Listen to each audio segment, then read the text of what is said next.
ICS वाली ताली नहीं भाई।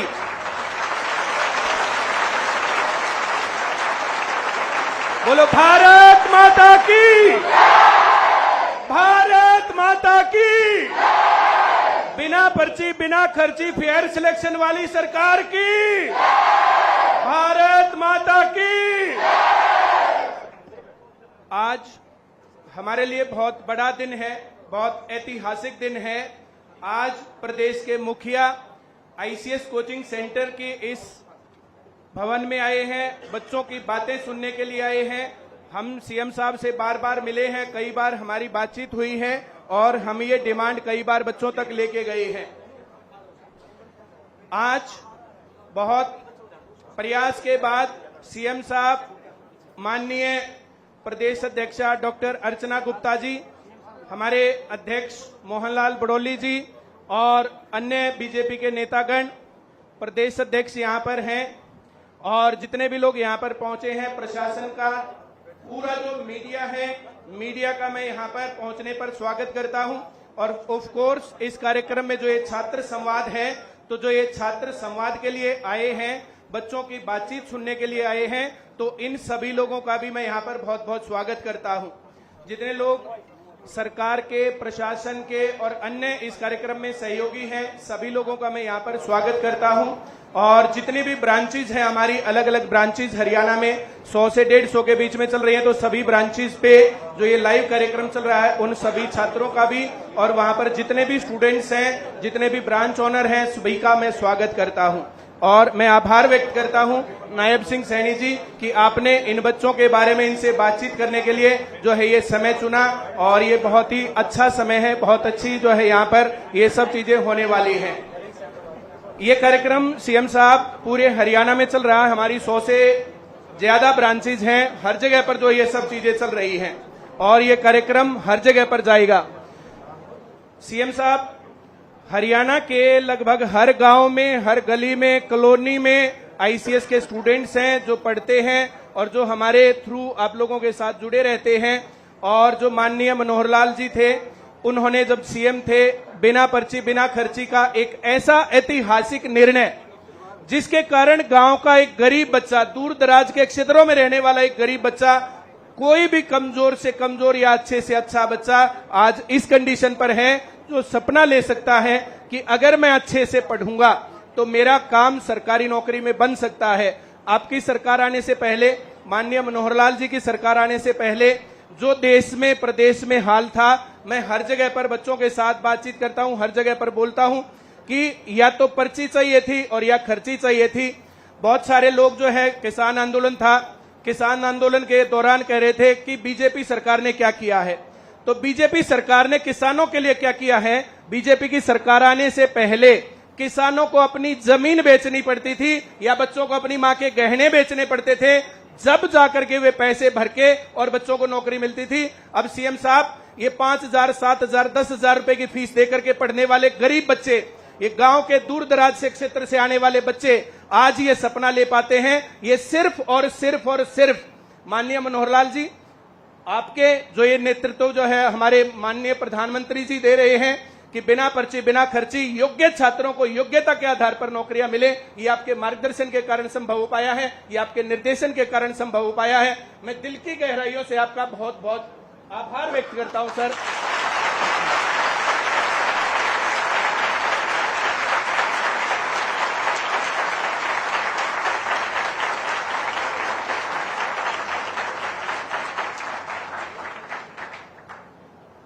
जिस टाइम पर 2014 में सरकार बनी, 2015 में पहली भर्ती हुई, फेयर सिलेक्शन हुए, उससे पहले हमारी सीएम साहब एक ब्रांच थी, आज 150 से ज्यादा ब्रांच है। जो लोग ये कहते हैं कि भाई बीजेपी ने हमें क्या दिया, तो बीजेपी ने हमारे को रुपए दिए हो चाहे ना दिए हो, 15 लाख रुपए दिए हो चाहे ना दिए हो, पर हर महीने हमारे पास हर जगह जो बच्चे पढ़ते हैं उसका कुछ रेवेन्यू हमें जरूर आता है। तो हमारा ये स्वार्थ रहता है कि ये फेयर सिलेक्शन एचईटी चलते रहे, अगर तो तब तक हमारा काम चलता रहेगा।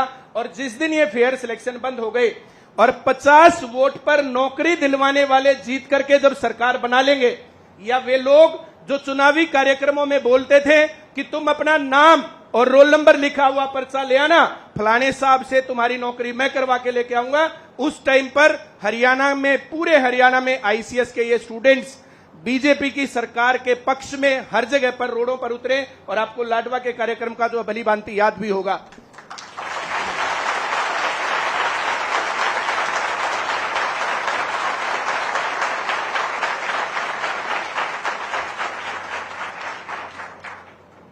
सीएम साहब, बहुत साफ सुथरी सी बात है, हमारा काम तब तक चल रहा जब तक कि फेयर सिलेक्शन है। जिस दिन फेयर सिलेक्शन बंद हो गए उस दिन ये बच्चे यहां क्या करने आएंगे और हम यहां क्या करेंगे। हम जो यहां पर बोलते हैं ना, मैं कॉलर ऊपर करके बोलता हूं सीएम साहब ऐसे कि नौकरी की गारंटी देता हूं मैं, तो नौकरी की गारंटी तब है जब फेयर सिलेक्शन है। अगर फेयर सिलेक्शन ना हो तो मैं क्या कर लूंगा। जो पढ़ाया जाता है वो पेपर में आता है, थोड़ी बहुत उक चुक रहती है, वो हम लगातार आपको बोलते हैं। और लगातार थोड़ा सा एक बार जो ना सिलेबस के ऊपर बातचीत करने की जरूरत है सीएम साहब। ये बच्चे जरूर अपनी डिमांड उठाएंगे। एक बात और, जैसे सीईटी प्री पेपर हो गया, सीईटी प्री पेपर होने के बाद मेंस में अब किस बच्चे का नंबर आएगा, क्लर्क में किसका, पटवारी में किसका, ग्राम सचिव में किसका, पुलिस में, तो इनको पता नहीं है। और जो हमारे चेयरमैन साहब है ना, वो पहले बताते नहीं है, 2-3 दिन पहले बताएंगे भाई तुम्हारा इस लिस्ट में नाम है और तुम्हारा नंबर है। और ये तो आपका जो है ना चमत्कारिक नेतृत्व है, जो बच्चों का आने जाने का बस पास जो फ्री है, वरना लोगों को बहुत किराया लगा करके जाना पड़ता था। इसके लिए भी मैं हृदय की गहराइयों से आपका आभारी हूं। इन छात्रों की तरफ से मैं आभार व्यक्त करता हूं।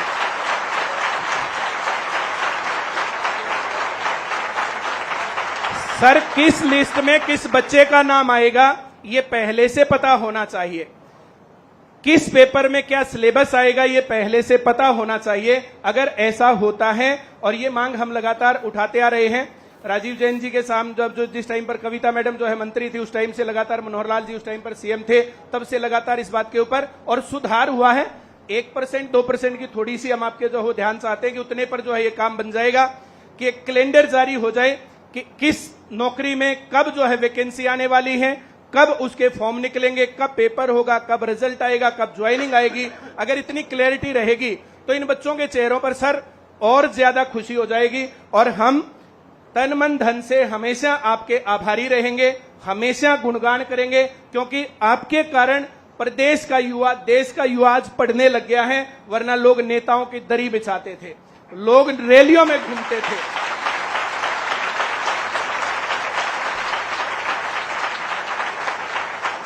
रैलियों में जब कहोगे ना तब हमारे बच्चे आ जाएंगे, आवाज उठाने के लिए जब कहोगे तब हमारे बच्चे आ जाएंगे। ऐसा नहीं कि भाई जो आपने हमारा काम कर दिया और फिर हम आपका काम भूल जाएंगे। जब कहोगे उस टाइम पर जो है हमेशा तैयार रहेंगे। सभी बच्चे रहोगे भाई तैयार? और जो मैं ये बातें कह रहा हूं तो है ना फेयर सिलेक्शन? लग रही है नौकरियां पढ़ के?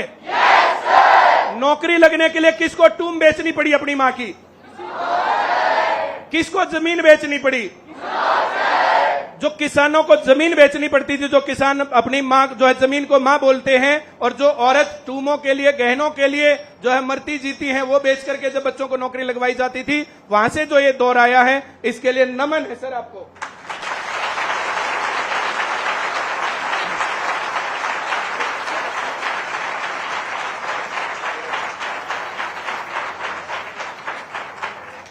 सर, 2 छोटी छोटी डिमांड्स और करूंगा इन बच्चों की, ये वैसे अपने आप भी करेंगे। एक तो स्कूल के बच्चों को, कोचिंग के बच्चों को, कॉलेज के बच्चों को, कंप्यूटर सेंटर के बच्चों को रियायती दरों पर बस पास मिलता है, कोचिंग के बच्चों को नहीं मिलता है।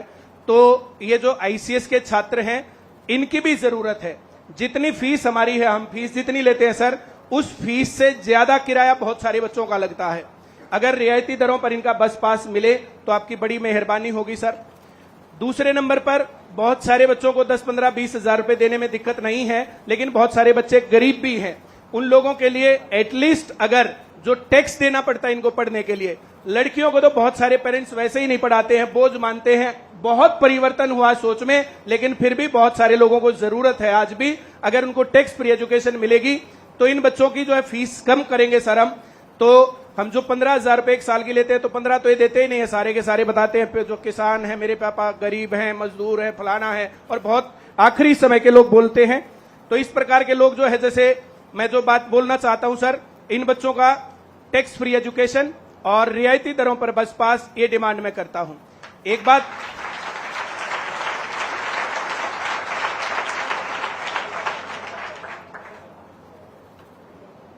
एक बात और मैं सर, आपको भली भांति पता है, जब आप सीएम बने उस टाइम पर काम करने का समय बहुत कम मिला था, बहुत सी सारी भर्तियां लंबित थी, उसके ऊपर आपने दिन रात काम किया और सरकार के साथ, आयोग के साथ मेरी भी बहुत बार मीटिंग्स हुई, बातचीत हुई और सभी डिमांड्स को माना। लेकिन भर्ती रोको गैंग ने, जो बहुत सारे लोग इस प्रकार से काम करते थे, उन भर्तियों को रुकवाने का काम किया। लेकिन आप अपनी जबान के इतने धनी कि पहले बच्चों की ज्वाइनिंग होगी और बाद में मैं शपथ लूंगा, वो तो चलो कानूनी प्रक्रिया थी, आपने शपथ पहले ली और बच्चों की ज्वाइनिंग बाद में दी। पर नहीं, अरे साहब, लेटर जारी हो गया था लेकिन ज्वाइनिंग की लिस्ट बाद में आई थी सर, लिस्ट बाद में आई थी सर। और जिस टाइम पर है ना, जब मैंने बच्चों को बोला था कि ये सब लोग लग जाओगे, सारे मेरे पीछे पड़ लिए थे, और दिवाले बीजेपी तक वोट, भले अपने आप सीएम बन गया, हम तना लागे। उस टाइम पर है ना सर, वो जो टाइम था 1.5 घंटे का टाइम था सर, पता कर लेना। उस 1.5 घंटे में मेरे पास 1.5 लाख मैसेज आए होंगे। मेरा तो फोन ही उस टाइम पर हैंग हो गया था। मैंने सबको कहा, भाई जबान के बहुत धनी आदमी हमारे सैनी साहब, और इस काम को करेंगे। और जिस टाइम पर जो वो बनी, वो लिस्ट आई, तब जो है लोगों ने बहुत धन्यवाद किया। मैं भी दिल की गहराइयों से धन्यवाद करता हूं सर आपका।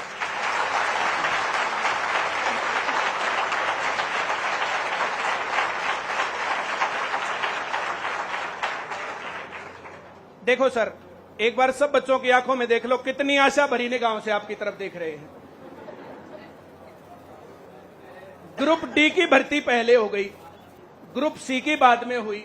पहले ग्रुप डी में लग गए, उसको छोड़ के फिर ग्रुप सी में लग गई, तो उसके कारण से फिर सीट खाली हो गई। तो ये तो जो अच्छी बात है, ये जो है मौका मिलता है। लेकिन जो सीट खाली हो जाती है, तो सीट खाली भरने का जो वेटिंग लिस्ट का मामला है, वो बहुत लंबा लटक जाता है और मेरे को आपसे जाके मिलना पड़ता, उससे पहले होता नहीं है काम। अभी भी जेबीटी मेवात कैडर आपसे मिलने के बाद रिजल्ट जारी हुआ, वरना वो जारी होने की कंडीशन थी सर। मैं ये कहता हूं सर, और ज्यादा मैं तो नहीं कहता, जब भी लटक जाए ना तो मेरे को मिलने का आप टाइम दे दिया करो, बस बाकी मैं देख लूंगा। क्यों भाई? वेटिंग लिस्ट टाइम पर जारी होनी चाहिए ना? कभी कभी डिले होती है ना जी। परमिल जी, ये प्रक्रिया पूरी चल रही थी और जब आप मेरे को मिले, आपने बोला उस वक्त तो ये डिक्लेयर होने वाली थी। अच्छा, तो फाइनल हो चुकी थी पहले। ऐसा नहीं है, कोई भी लिस्ट जो मेरे ध्यान में है, मैंने कहा है कि वेटिंग लिस्ट अगर हमने कहा है तो उसको जारी करो, तो वो जारी हुई है। और आपने देखा होगा डी ग्रुप की भी 4000 उससे पहले जारी हुई, डी ग्रुप की 4000 बच्चे लगे। और फिर अपने मेवात कैडर के जेवीटी ये टीचर लगे, इसकी लिस्ट आई, इसकी भी तैयारी थी। और लगातार उसको जो आपने कहा है उसको लगातार हम आगे बढ़ा रहे हैं। और युवाओं का एक स्पष्ट जो हमारी सरकार का विजन भी है और हमारी सरकार का ध्येय भी है कि किसी भी बच्चे को इधर उधर चक्कर नहीं काटने पड़ेंगे, उसको लेकर के हम काम कर रहे हैं, स्पष्ट रूप से काम कर रहे हैं सर।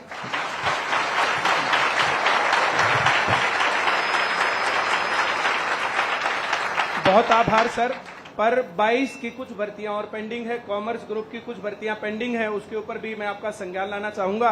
और जेबीटी मेवात कैडर में जो भर्ती हुई है उसके लिए मैं आपको सभी कैंडिडेट्स की तरफ से धन्यवाद करता हूं। और कुछ उसमें भी खाली रह गई सीट, वो हर बार रह जाती है, तो उसकी भी वेटिंग लिस्ट जारी की जाए। बहुत बहुत धन्यवाद सर।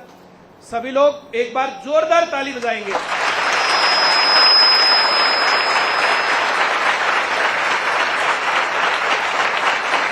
बहुत बढ़िया। भारत माता की, नायब सिंह सैनी जिंदाबाद, मनोहर लाल खट्टर जिंदाबाद, नरेंद्र मोदी जिंदाबाद।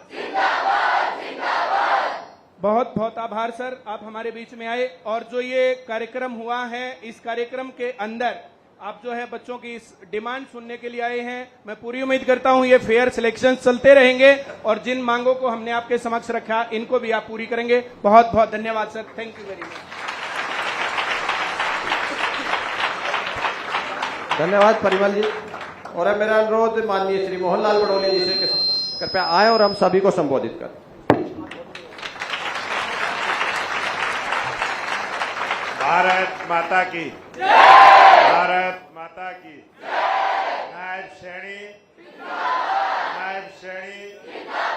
नरेंद्र मोदी।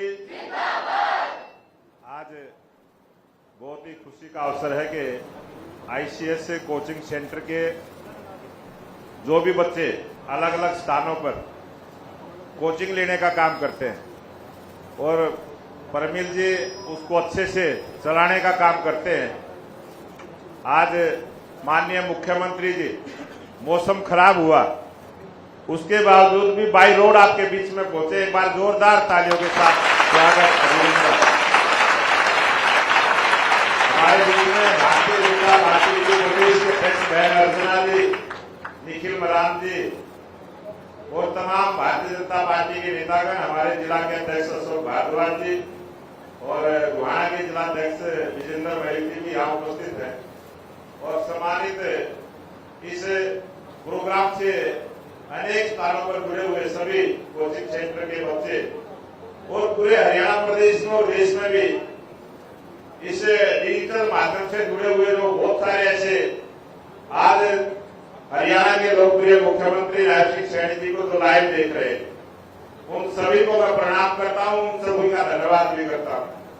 और बहुत खुशी का अवसर है ये सर्वप्रस्त सोनीपत की भूमि से आज माननीय मुख्यमंत्री जी आप सबसे संवाद करेंगे और उस संवाद का जो भाई परमेल जी ने बहुत सारी बातें रखी है।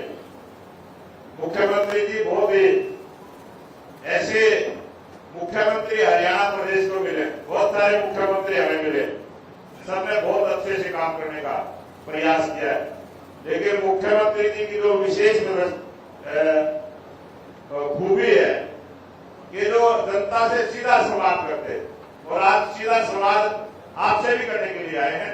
इसके लिए मैं बहुत बहुत बधाई और शुभकामनाएं देता हूं और परमपिता परमात्मा से निवेदन करता हूं, ये जो शक्ति मुख्यमंत्री जी को परमात्मा ने दी है इसको और डबल करने का काम करें, ताकि जो पूरे देश के अंदर एक बात पड़ी है कि हरियाणा के ऐसे मुख्यमंत्री हैं जो 24 घंटे जनता की सेवा में हाजिर रहते हैं और ऐसे देश के प्रधानमंत्री नरेंद्र मोदी जी हैं जो इस देश का प्रथम सेवक के रूप में लगातार जनता की सेवा करने का काम कर रहे हैं। और देश के प्रधानमंत्री नरेंद्र मोदी जी की जो योजनाएं हैं, जो उनकी सोच है, उसको हरियाणा से जो विशेष बल देने का काम हमारे मुख्यमंत्री जी करते हैं। मैं उसके लिए धन्यवाद करते हुए अपनी बात को विराम दूंगा। आप सबका बहुत बहुत धन्यवाद। जय हिंद, जय भारत। धन्यवाद सर। और मेरा अनुरोध माननीय विधायक श्री निखिल मदान जी से कृपया आए और सर हम सभी को संबोधित करें। भारत माता की भारत माता की आज छात्र संवाद सीधा मुख्यमंत्री जी के साथ कार्यक्रम के अंदर आईसीएस कोचिंग सेंटर के प्रांगण में हमारे प्रदेश के बहुत ही यशस्वी, बहुत ही ऊर्जावान मुख्यमंत्री माननीय नायब सिंह सैनी जी, हमारे प्रदेश की प्रदेश अध्यक्षा डॉक्टर अर्चना गुप्ता जी, हमारे हरियाणा सरकार में चेयरमैन और पूर्व प्रदेश अध्यक्ष मोहनलाल बड़ोली जी, परिमल जी, हमारे मेयर राजीव जी, हमारे जिला के अध्यक्ष भाई अशोक जी, विजेंद्र भल्ला जी और आप सब सामने बैठे मेरे सभी युवा साथी, मेरे भाई, मेरे बहनों और जिला प्रशासन के सभी अधिकारीगण। आज सबसे पहले मैं मुख्यमंत्री जी का धन्यवाद करता हूँ, सोनीपत पहुंचने पर उनका स्वागत करता हूँ। ये खुशी की बात है कि माननीय मुख्यमंत्री जी ने एक सोच रखी कि मैं सीधा संवाद युवाओं के साथ करना चाहता हूँ। मुख्यमंत्री जी चाहते हैं कि वो आपकी पीड़ा को समझे और क्या तकलीफ है आज आपको और उसके लिए क्या बेटर से बेटर सोल्यूशन कर सकते हैं।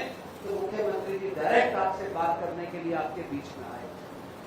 और सबसे बड़ी बात, कल ये जब पता लगा कि आज मौसम खराब रहेगा तो हमने पूरे प्रयास करे कि भी आज का जो कार्यक्रम रखा है खराब ना जाए।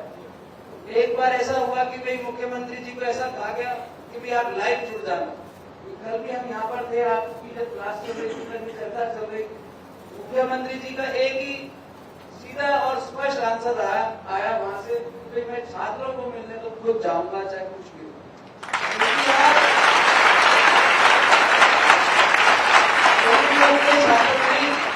हमारे हरियाणा प्रदेश में कम से कम 150 से ज्यादा जो आईसीएस कोचिंग सेंटर के अलग अलग जगहों पर है, वहां के सभी छात्र आज ऑनलाइन सीधा प्रश्न भी कर सकते हैं और मुख्यमंत्री जी को सुन भी सकते हैं।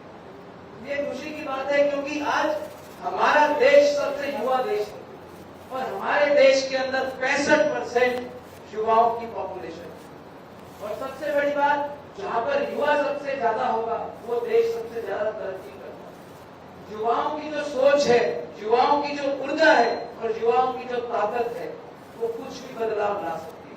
क्योंकि आज अगर हमें देश को विकसित भारत 2047 जो माननीय प्रधानमंत्री जी का सपना है, अगर वहां तक हमने पहुंचना है तो वो संभव है तो सिर्फ और सिर्फ युवाओं के साथ संभव है। युवा हमारे देश की सबसे बड़ी ताकत है। तो मैं आप सबसे यही निवेदन करना चाहता हूँ कि आप ज्यादा से ज्यादा पढ़े, ज्यादा से ज्यादा पढ़ाई करके अपने टेस्ट क्लियर करें, क्योंकि आज हरियाणा प्रदेश एक ऐसा प्रदेश है पूरे देश के अंदर जो बिना पर्ची बिना खर्ची के नौकरी दे रहा है। और अभी परिमल जी बोल रहे थे कि क्या पता कोई दूसरी सरकार आ जाए। हम तो एक बात की गारंटी लेते हैं, ना कोई बात पता ना कोई बात आ सकती, कोई दूसरी सरकार नहीं आ सकती, क्योंकि हमारी सरकार की भावना, हमारे मुख्यमंत्री नायब सिंह सैनी जी की भावना स्पष्ट है कि हमें बिना पर्ची खर्ची के ही अपने युवाओं को नौकरी देनी है, अपने प्रदेश को आगे बढ़ाना है। तो मैं तो धन्यवाद करूंगा दोबारा से मुख्यमंत्री जी का, आप सोनीपत आए, आपका बहुत बहुत स्वागत, बहुत बहुत धन्यवाद कि आप हमारे सोनीपत के युवाओं से और पूरे प्रदेश के युवाओं से डायरेक्ट बात करने के लिए आए। मैं आपका दोबारा से अभिनंदन करता हूं और सभी अपने युवा साथी मेरे भाई बहन जो सामने बैठे हैं, आपके उज्जवल भविष्य की कामना करता हूं। बहुत बहुत धन्यवाद। जय हिंद।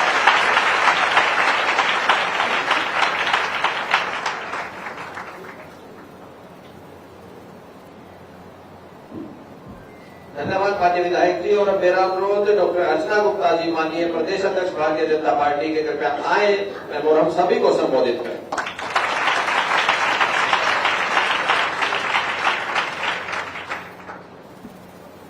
आज आईसीएस कोचिंग सेंटर सोनीपत से हरियाणा और देश के विभिन्न कोचिंग सेंटर्स के जो बच्चे, युवा युवतियां आज जो इस संवाद से जुड़े हैं, उस युवा संवाद कार्यक्रम में हमारे मुख्य अतिथि के रूप में पहुंचे हरियाणा के यशस्वी युवा मुख्यमंत्री आदरणीय नायब सिंह सैनी जी।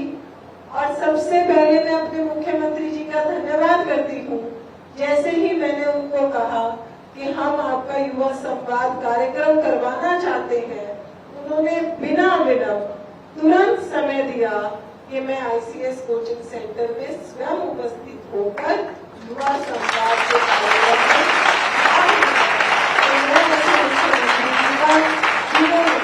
3 दिन पहले केवल मैंने उनसे बात करी और सारे कार्यक्रमों को छोड़कर हरियाणा के युवाओं को प्राथमिकता देते हुए और अपने चंडीगढ़ हाउस से संवाद ना करते हुए आपके बीच में आके संवाद करने का निर्णय लिया। उसके लिए भी मैं मुख्यमंत्री जी का धन्यवाद करती हूँ। हमारे विधायक भाई निखिल मदान जी, हमारे प्रदेश के पूर्व अध्यक्ष और साथ ही हरियाणा सरकार में चेयरमैन भाई मोहनलाल बड़ोली जी, हमारे यहाँ के मेयर राजीव जैन जी, जिला अध्यक्ष अशोक भारद्वाज जी, देवेंद्र कौशिक जी, विजेंद्र मलिक जी और आप सभी के अपने भाई परिमल जी, सभी आईसीएस कोचिंग के अध्यापक और सभी छात्रगण, आप सभी को मेरा नमस्कार। आज आप सबके बीच में आने का मौका मिला। भारत एक युवा देश है। भारत में 30% आबादी जो युवा प्रेजेंट करता है वो आज मेरे सामने उपस्थित है। तो ऐसी युवा शक्ति, जिस युवा शक्ति के दम पर भारत विश्व गुरु बनने वाला है, जिस युवा शक्ति के दम पर आज प्रधानमंत्री नरेंद्र मोदी ये कहते हैं कि 2047 तक भारत विकसित भारत बनेगा, उस युवा शक्ति को मैं नमन करती हूँ, उस युवा शक्ति को मैं वंदन करती हूँ, मैं अभिनंदन करती हूँ।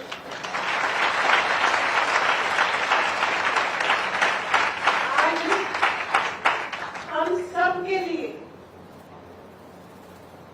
जब हम कोई काम करते हैं, काम करते हुए चुनौतियां भी आती हैं, काम करते हुए हर रोज नई समस्याएं भी आती हैं, लेकिन चाहे भारत के प्रधानमंत्री हो जो मन से युवा है, क्योंकि वो युवाओं के साथ कनेक्टेड रहते हैं, युवाओं से जुड़े रहते हैं, और हमारे हरियाणा के मुख्यमंत्री तो युवा हैं। तो ऐसे युवा प्रधानमंत्री और ऐसे युवा मुख्यमंत्री जो लगातार युवाओं के साथ खड़े हैं, युवाओं की कोई भी समस्या आए, कोई भी चुनौती आए, उस चुनौती के साथ सामना करने में, उस समस्या का हल करने में पूर्णतया सक्षम है और युवाओं के साथ कंधे से कंधा मिलाकर आगे बढ़ने के लिए तत्पर है।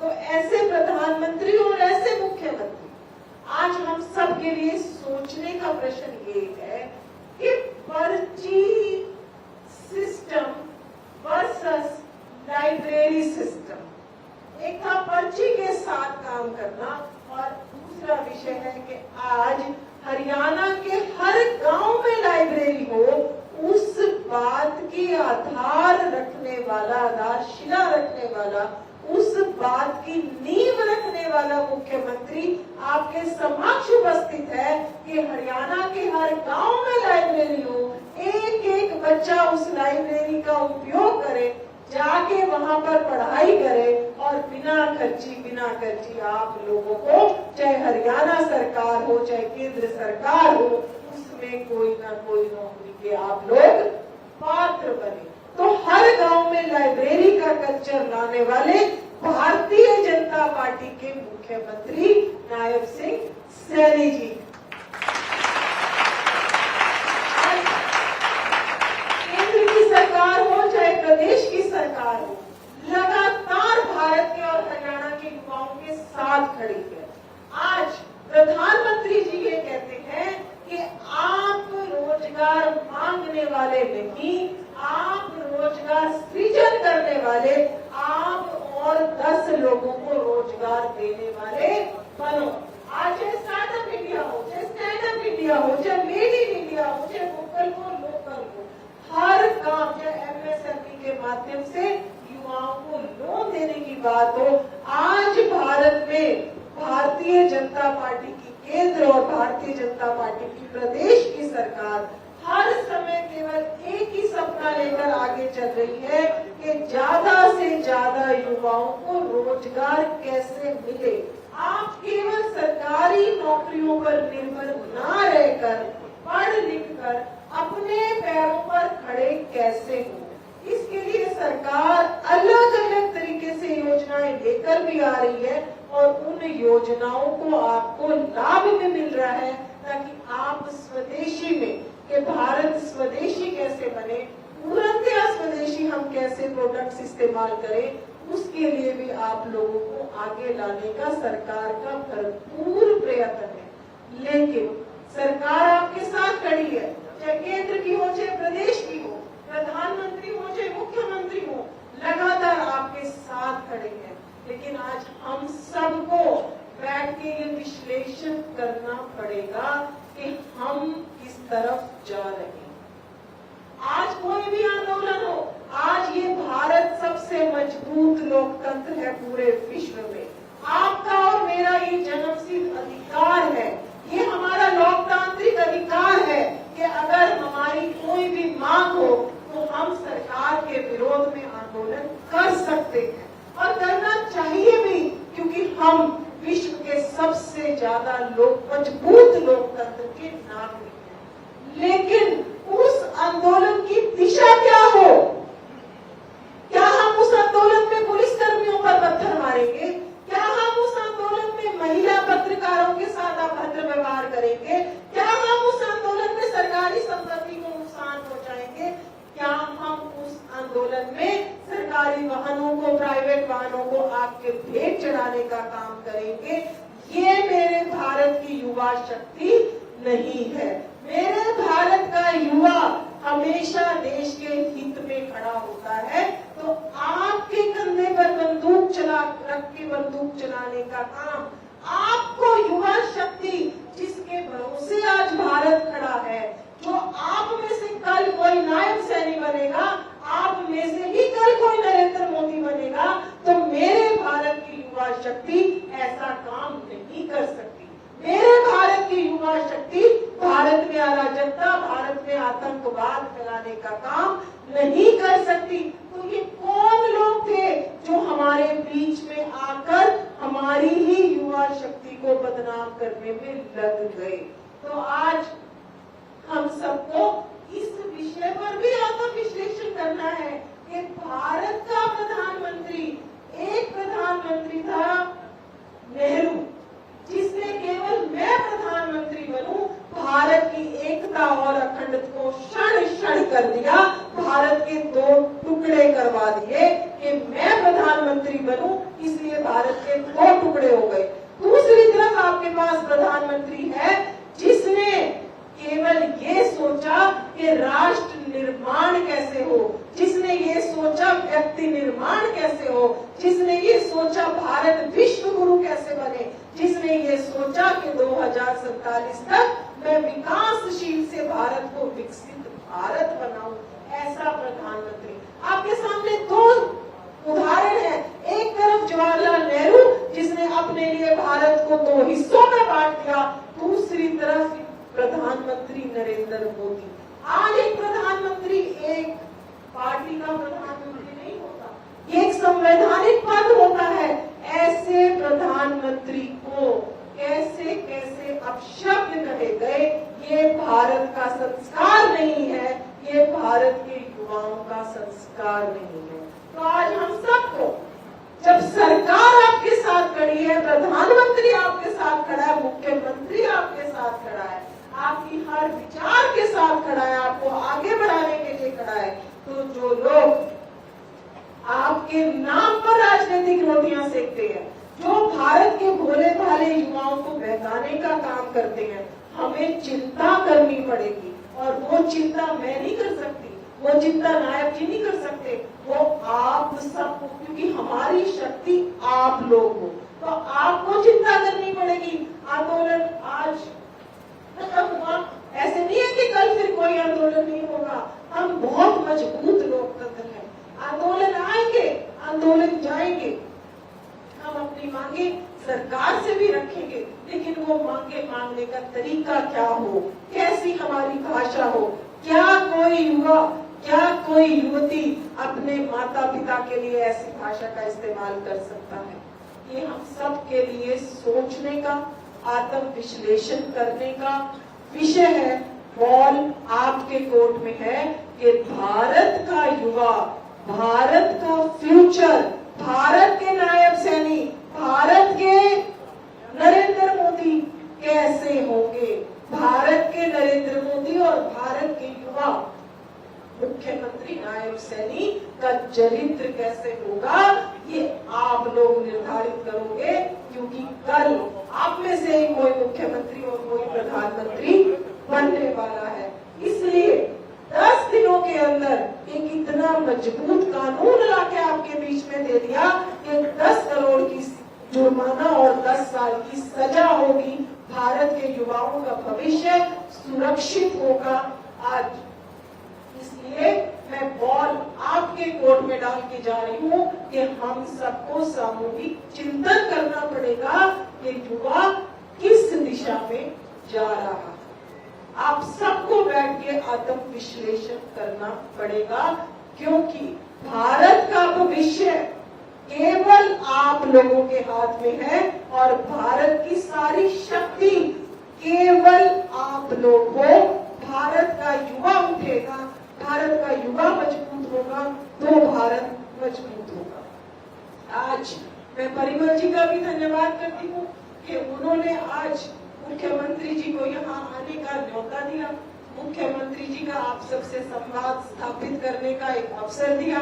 परिमल जी का, मुख्यमंत्री जी का और निखिल मदान जी ने इस कार्यक्रम का अच्छे से संयोजन करवाया, निखिल मदान जी का, और आप सब युवा जो आज इस संवाद के माध्यम से इस कार्यक्रम के साथ जुड़े हुए हैं, मैं आप सभी का दिल की गहराइयों से धन्यवाद करती हूँ और आप सभी के उज्जवल भविष्य, एक ऐसा भविष्य जिसमें आप अपना, अपने परिवार का, अपने माता पिता का और इस देश का नाम रोशन करें, चाहे नौकरी में आकर करें, चाहे अपना काम करके करें।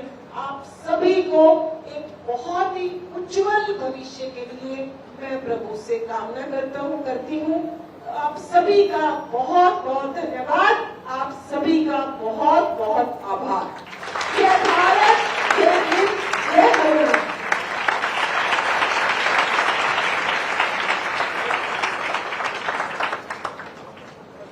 धन्यवाद बहन।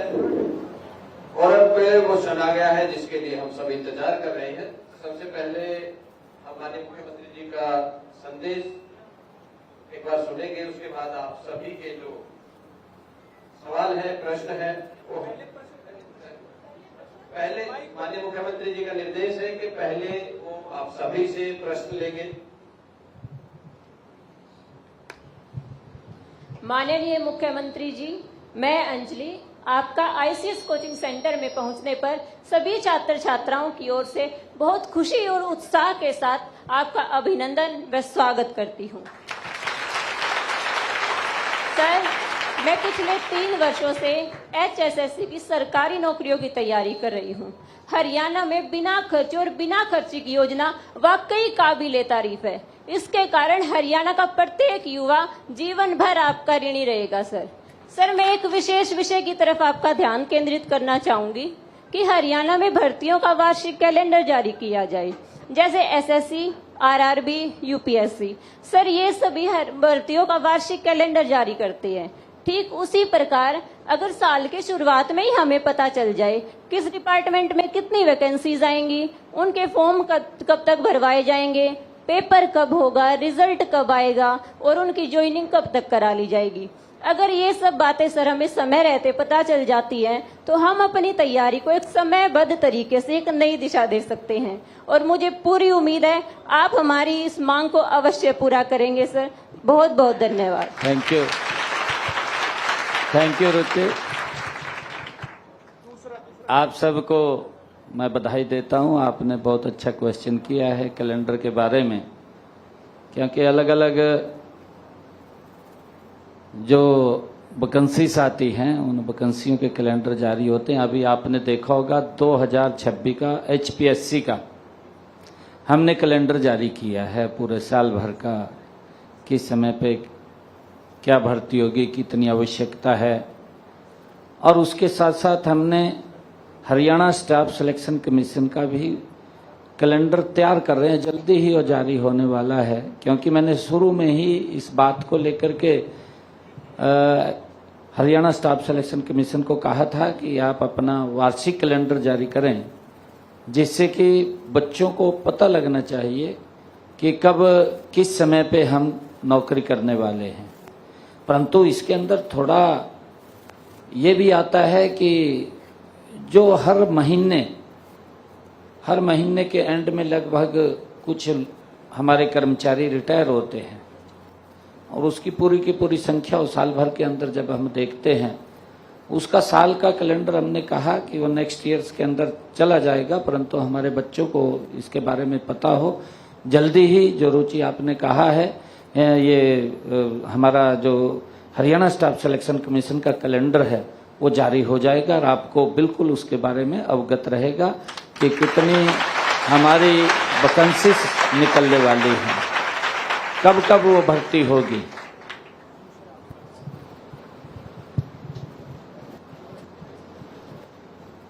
अगला प्रश्न। आदरणीय मुख्यमंत्री जी नमस्कार, मेरा नाम नीरज है और मैं HSSC भर्ती प्रक्रिया की तैयारी कर रहा हूँ। मैंने CET 2025 का पेपर दिया था जिसमें मेरा स्कोर अच्छा है, लेकिन इसके बावजूद सर मुझे यह नहीं पता कि मुझे किन किन भर्ती परीक्षाओं में बैठने का मौका मिलेगा और उनका सिलेबस डिफाइंड नहीं है। अतः मान्यवर, मेरी आपसे विनम्र प्रार्थना है कि एक लिस्ट जारी हो जिसमें CET पास अभ्यर्थी को यह पहले से ही पता हो कि उसको कौन कौन सी भर्ती में बैठने का मौका मिलेगा और उस भर्ती परीक्षा का पाठ्यक्रम स्पष्ट रूप से परिभाषित होना चाहिए। धन्यवाद। हाँ नीरज जी, थैंक यू। आपने जो कहा है कि पूरा जो CET का पेपर है, सबसे पहले तो मैं आप सबको बधाई भी देता हूँ। ये पहली बार हरियाणा के अंदर हुआ है। मैं तो ये देखता था अपनी आंखों के सामने, और बच्चे जब पेपर देने के लिए जाते थे तो क्या स्थिति होती थी। बसों की छतों के ऊपर चढ़े रहते थे, पीछे लटकते रहते थे, बारियों में खड़े, अंदर जगह नहीं मिलती थी बस के अंदर। बेटियों को बड़ी दिक्कत आती थी, एक्सीडेंट हो जाते थे कहीं। तो बहुत भारी CET का पेपर या न कोई पेपर देना होता था तो उसके लिए बड़ी मशक्कत हमारे यूथ को करनी पड़ती थी।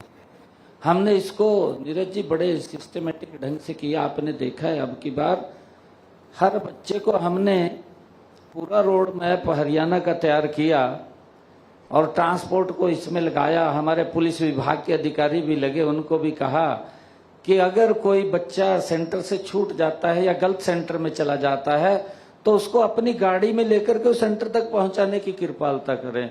ये मैंने स्पेशल उनको कहा कि अच्छा होगा कि वो बच्चे इधर उधर ना घूमें। और उसका परिणाम जब हमने इसका पूरा रोड मैप तैयार किया तो एक बच्चे को भी दिक्कत नहीं आई। उसको गांव के अड्डे से लेकर के सेंटर और सेंटर से लेकर के उसके घर तक पहुंचाने का काम किया। और मुझे खुशी है नीरज जी बताते हुए, मैंने जब अपील किया, मैंने कहा बेटियों के साथ हमने एक परिवार के सदस्य को भी अलाउ किया था बस में भी, बेटी के साथ एक परिवार का सदस्य जाएगा। और मैंने एक अपील किया कि जो माँ बाप आएंगे उनके लिए एक स्थान अलग से तय किया जाए। और सामाजिक संस्थाओं से मैंने अपील किया था कि आप वहाँ चाय पानी का लंगर जरूर लगाएं। मेरे ख्याल से खूब लंगर लोगों ने लगाए अपने आप। और मैंने एक और अपील किया था, उसका भी असर हुआ। मैंने कहा बच्चों के माँ बाप से, सभी से हरियाणा में, मैं कहा बच्चे पेपर देने के लिए आ रहे हैं, आप अगर गाड़ी लेकर के बाजार से निकलते हैं या कहीं और जाते हैं, क्योंकि 2 दिन छुट्टी है, तो जाम में फंस जाते हैं बच्चे। अगर आपको कोई जरूरी काम हो तब बाहर निकले, अदरवाइज आप बाहर ना निकले। तो इस बात को भी हरियाणा के लोगों ने फॉलो किया। और जब आप पेपर दे रहे थे, मेरे ख्याल से बहुत जरूरी अगर किसी को काम होगा तब वो बाहर निकला, अदरवाइज सड़कों पे भी कोई व्यक्ति नहीं आया। ये इस बात का बड़ा एक असर रहा है। और नीरज जी आप जो कह रहे थे कि इसके बारे में भर्ती के क्या क्या उसके अंदर आता है, उसके ऊपर मैं आपको कहना चाहूँगा, क्योंकि जो भर्ती के अंदर जो हमारा CET का टेस्ट होता है उसके अंदर जो व्यवस्थाएं हैं, जो अलग अलग वैकेंसीज निकलती हैं, उसके ऊपर समय समय के ऊपर किसमें भर्ती करना है, ये सरकार ने निर्णय किया था कि हमारे बच्चे 2 बार वो टेस्ट देने ना चाहें। एक टेस्ट ले लें, उसका लंबे समय तक वो चलता रहे, 1 साल के बाद। वैसे हमने कहा है कि हर साल इसका CET का लेंगे। फिर हमने निर्णय किया कि इसको 2 साल तक हम करेंगे कि 2 साल तक उसको कर लें, परंतु हर साल बच्चे नहीं जुड़ते हैं। हमने ये निर्णय किया है कि हर साल CET का एक पेपर होगा। और अभी उसका पेपर हुआ, क्योंकि साल भर जितनी भी वैकेंसी आएगी आपको एक ही पेपर देना पड़ेगा, आपको 2 पेपर नहीं देने पड़ेंगे। एक मेन देते हैं, एक प्रीमियर पेपर जो देते हैं उसमें एक ही पेपर आपका मेन का रहेगा। और उस व्यवस्था को लेकर के हमने इसको किया है।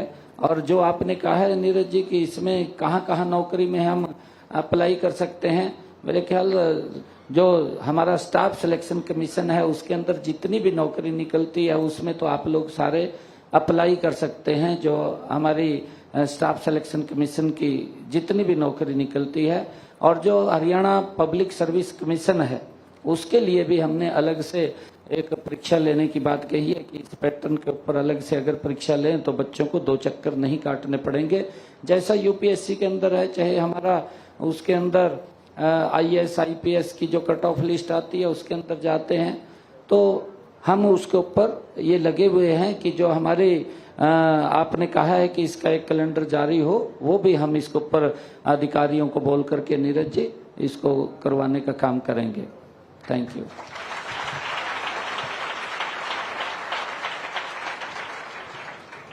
कोई और बच्चा? माननीय मुख्यमंत्री जी, मेरा नाम तनुज है सर। मैं गांव से रोज कोचिंग लेने के लिए शहर आता हूं। सर मेरी कोचिंग की फीस से कई गुना ज्यादा तो आने जाने का किराया लगता है। कई बार किराया ना होने के कारण मुझे घर पर रहना पड़ता है, जिससे मेरी पढ़ाई में रुकावट आती है। सर मेरी आपसे हाथ जोड़कर प्रार्थना है, जिस तरह स्कूल, कॉलेज और कंप्यूटर सेंटर के छात्रों को रियायती दरों पर बस पास मिलता है, उसी तरह यह सुविधा कोचिंग सेंटर के छात्रों को भी दी जाए, जिससे हम जैसे गरीब बच्चे शहर आकर कोचिंग ले पाए और हरियाणा सरकार के द्वारा चलाई गई बिना खर्ची बिना पर्ची की योजना के तहत अपना सपना पूरा कर पाए। धन्यवाद। Thank you. Tarun Tarun Tarun Tanuj Tanuj Tanuj ji, thank you. आपने जो बात रखी है, वैसे मुझे खुशी है बताते हुए आप लोगों के बीच में कि हरियाणा ने अपने बच्चों को पढ़ाई के लिए, बेटियों को, बच्चों को पढ़ाई के लिए जाते हैं तो उनको 150 किलोमीटर का पास बसों में अलाउ किया है। 150 किलोमीटर तक वो आ जा सकते हैं पढ़ने के लिए। और हमारे हरियाणा की जो जोग्राफिकली स्थिति है, अगर हम देखेंगे तो जो रोड्स बने हैं अब वो एकदम बहुत नज़दीक उसका डिस्टेंस हो गया है। आपने जो कोचिंग सेंटर्स के लिए कहा है उसके अंदर हम इसको, मैं आईसीएस को बधाई भी देता हूं, क्योंकि इतनी भारी संख्या के अंदर जिस प्रकार से बच्चों को एक दिशा और उनको कोचिंग दे करके अलग अलग बड़ी संख्या में बच्चे सिलेक्ट होते हैं, मेहनत करते हैं, तपस्या करते हैं और उसका परिणाम है कि आप लगातार कोई भी भर्ती आती है उस भर्ती में काफ़ी संख्या में हमारे बच्चे उसमें सिलेक्ट होकर के जाते हैं। आपने जो विषय कहा है कि हमें भी इस तर्ज के ऊपर अलाउ किया जाए, तो इसके ऊपर जरूर हम विचार करेंगे। विचार करके एक बार पूछ करके जो आपकी मांग है, क्योंकि हमने जैसा सरकारी स्कूल या अन्य प्राइवेट स्कूल्स के अंदर बच्चे जाते हैं उनको पास अलाउ हमने किया है, तो यहाँ पर भी आप लोग जब कोचिंग लेने के लिए आते हैं तो आपको भी ये सुविधा मिले, उसको लेकर के हम जरूर बातचीत को इसको आगे बढ़ाएंगे।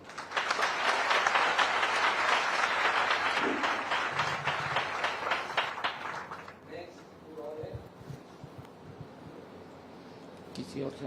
आदरणीय मुख्यमंत्री महोदय, सादर प्रणाम। मैं सोनू आज आपका ध्यान एक महत्वपूर्ण विषय पर केंद्रित करना चाहूंगी। महोदय, मेरे पिताजी एक मजदूर हैं।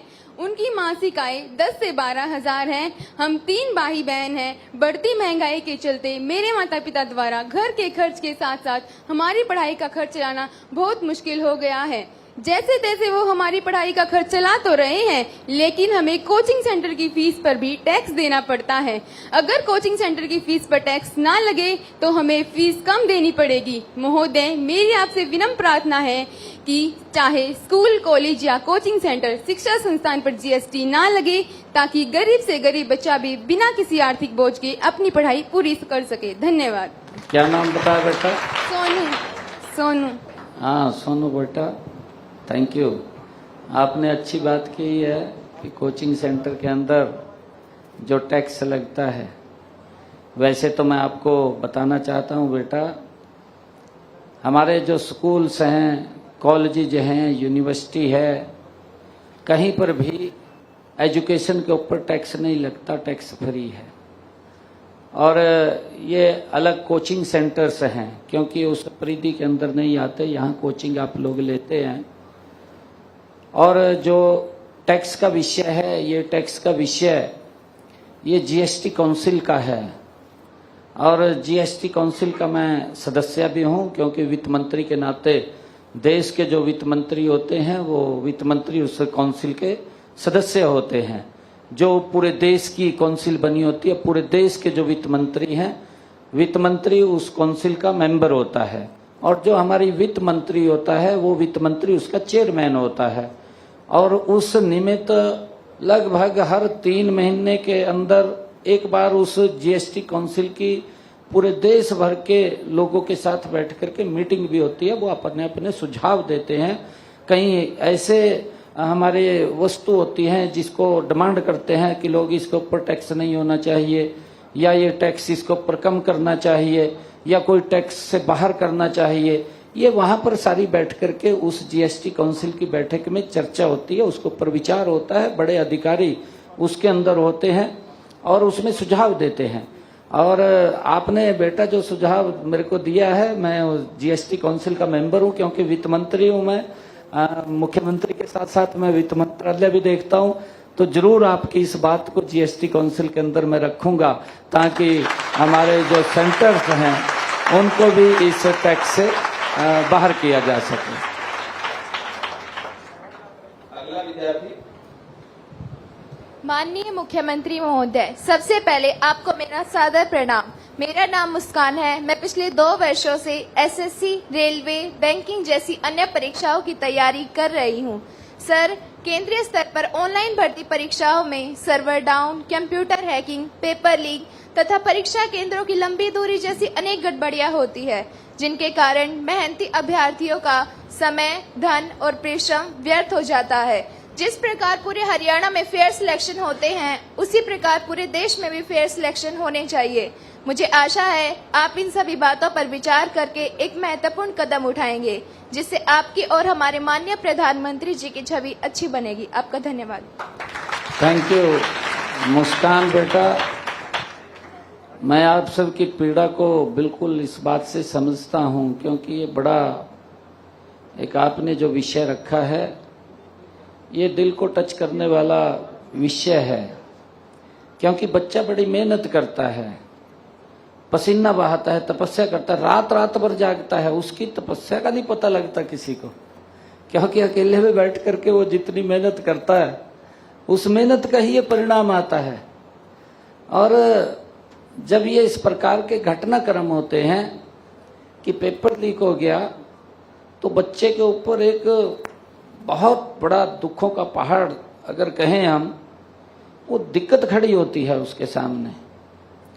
परंतु इसके अंदर बेटा मैं एक बात आप लोगों से जरूर करना चाहूँगा, क्योंकि आपने ऐसा विषय जो रखा है पेपर लीक का, ये घटनाएं लंबे समय से चल रही हैं, आज तक इसके ऊपर चर्चा नहीं की गई।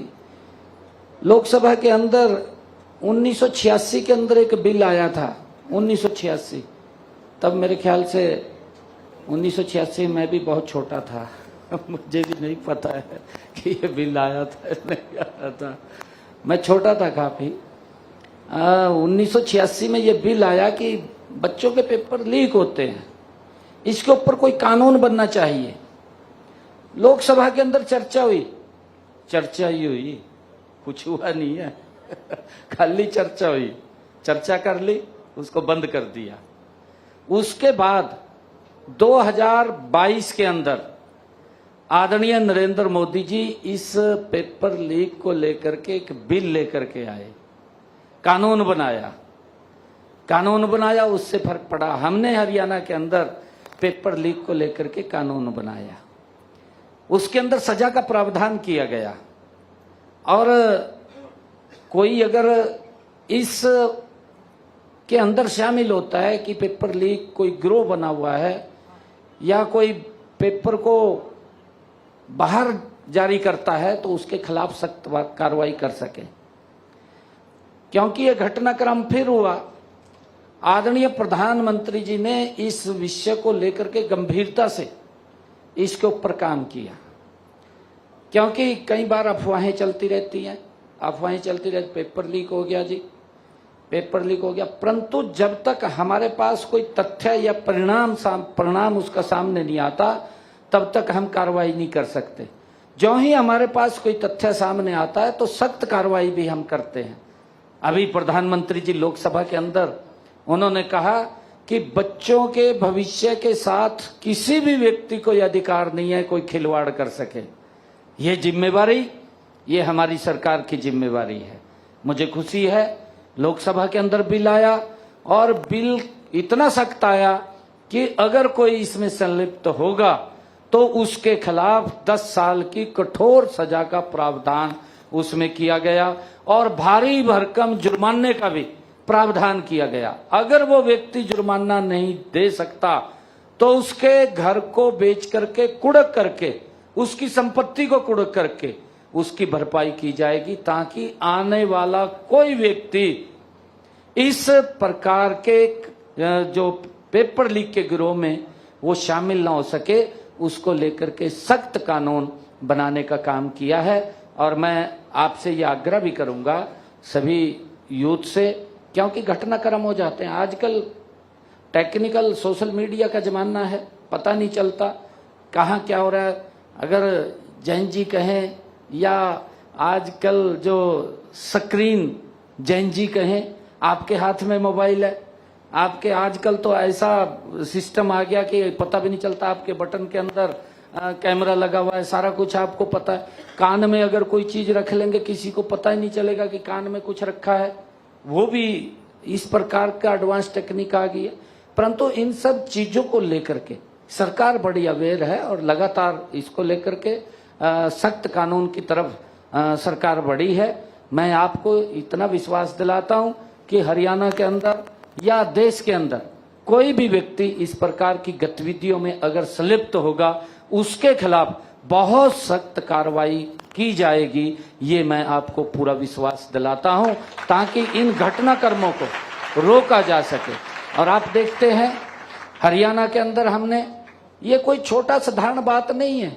प्रधानमंत्री जी ने अभी जींद हाइड्रोजन ट्रेन का जब वो उद्घाटन करने के लिए, झंडी दिखाने के लिए आए थे तो सोनीपति वो ट्रेन आई थी, क्योंकि जींद से सोनीपत वो चली है। मंच के ऊपर उन्होंने कहा है, मंच के ऊपर ये कहा उन्होंने वहां पर कि जो बिना पर्ची बिना खर्ची का सिस्टम हरियाणा के अंदर बना है ये कोई साधारण काम नहीं है, ये बहुत बड़ा काम है। जो इसके पीछे जैसे आप मेहनत करते हैं दिन रात, मैंने कहा है आपकी तपस्या है, आपकी मेहनत है। आप ये भी नहीं देखते कि कितनी देर सोना है, कितनी देर जागना है, और आप लगातार मेहनत करते रहते हैं। जब भी आप मुकाम को हासिल करते हैं तो उसके पीछे हमें भी इतनी ही ताकत से काम करना पड़ता है, क्योंकि इसके पीछे बहुत सारे ऐसे, हमारे परमिल जी ने जिक्र किया था एक शब्द का, भर्ती रोको गैंग, इन्होंने उसका जिक्र किया था। हम कोई भी भर्ती निकालते हैं, जो ही एडवर्टाइजमेंट होगी वो सबसे पहले कोर्ट में चली जाएगी, तो हमारे लिए बड़ी मुश्किल है। जब तक कोर्ट उसको फाइनल नहीं करेगा वो लटकती रहती है, 6 महीने लटकेगी, साल लटकेगी। जब वो आएगी तब जाकर के हम उसके ऊपर आगे उसकी प्रक्रिया चालू करेंगे। ये बड़ी हमारे सामने दिक्कत है, क्योंकि कोर्ट जब चली जाती है कोर्ट के अंदर तो हमें फिर थोड़ा धैर्य रखना पड़ता है। तो आपको मैं इस बात के लिए जरूर आश्वस्त करता हूं कि सरकार आपके हित में, आदरणीय मोदी जी लगातार काम कर रहे हैं और आगे भी आप लोगों को, अपने यूथ को, उनके साथ कोई खिलवाड़ न कर सके। ऐसा कोई भी व्यक्ति अगर संलिप्त कहीं पाया गया उसके खिलाफ सख्त कार्रवाई और सख्त कानून बनाया है। और मुझे विश्वास है कि जब ये कानून बना है अब कोई ऐसा दुस्साहस नहीं करेगा कि मैं मट्टी में मिलूं, तो ऐसा नहीं करेगा। तो वो सोचेगा कि हमारे बच्चों के भविष्य का सवाल है। देखिए आप लोग मेहनत कर रहे हैं और मेहनत करके आप लोग आगे बढ़ते हैं। और एक समय था जब मेहनत धरी की धराई रह जाती थी, कोई पूछता भी नहीं था।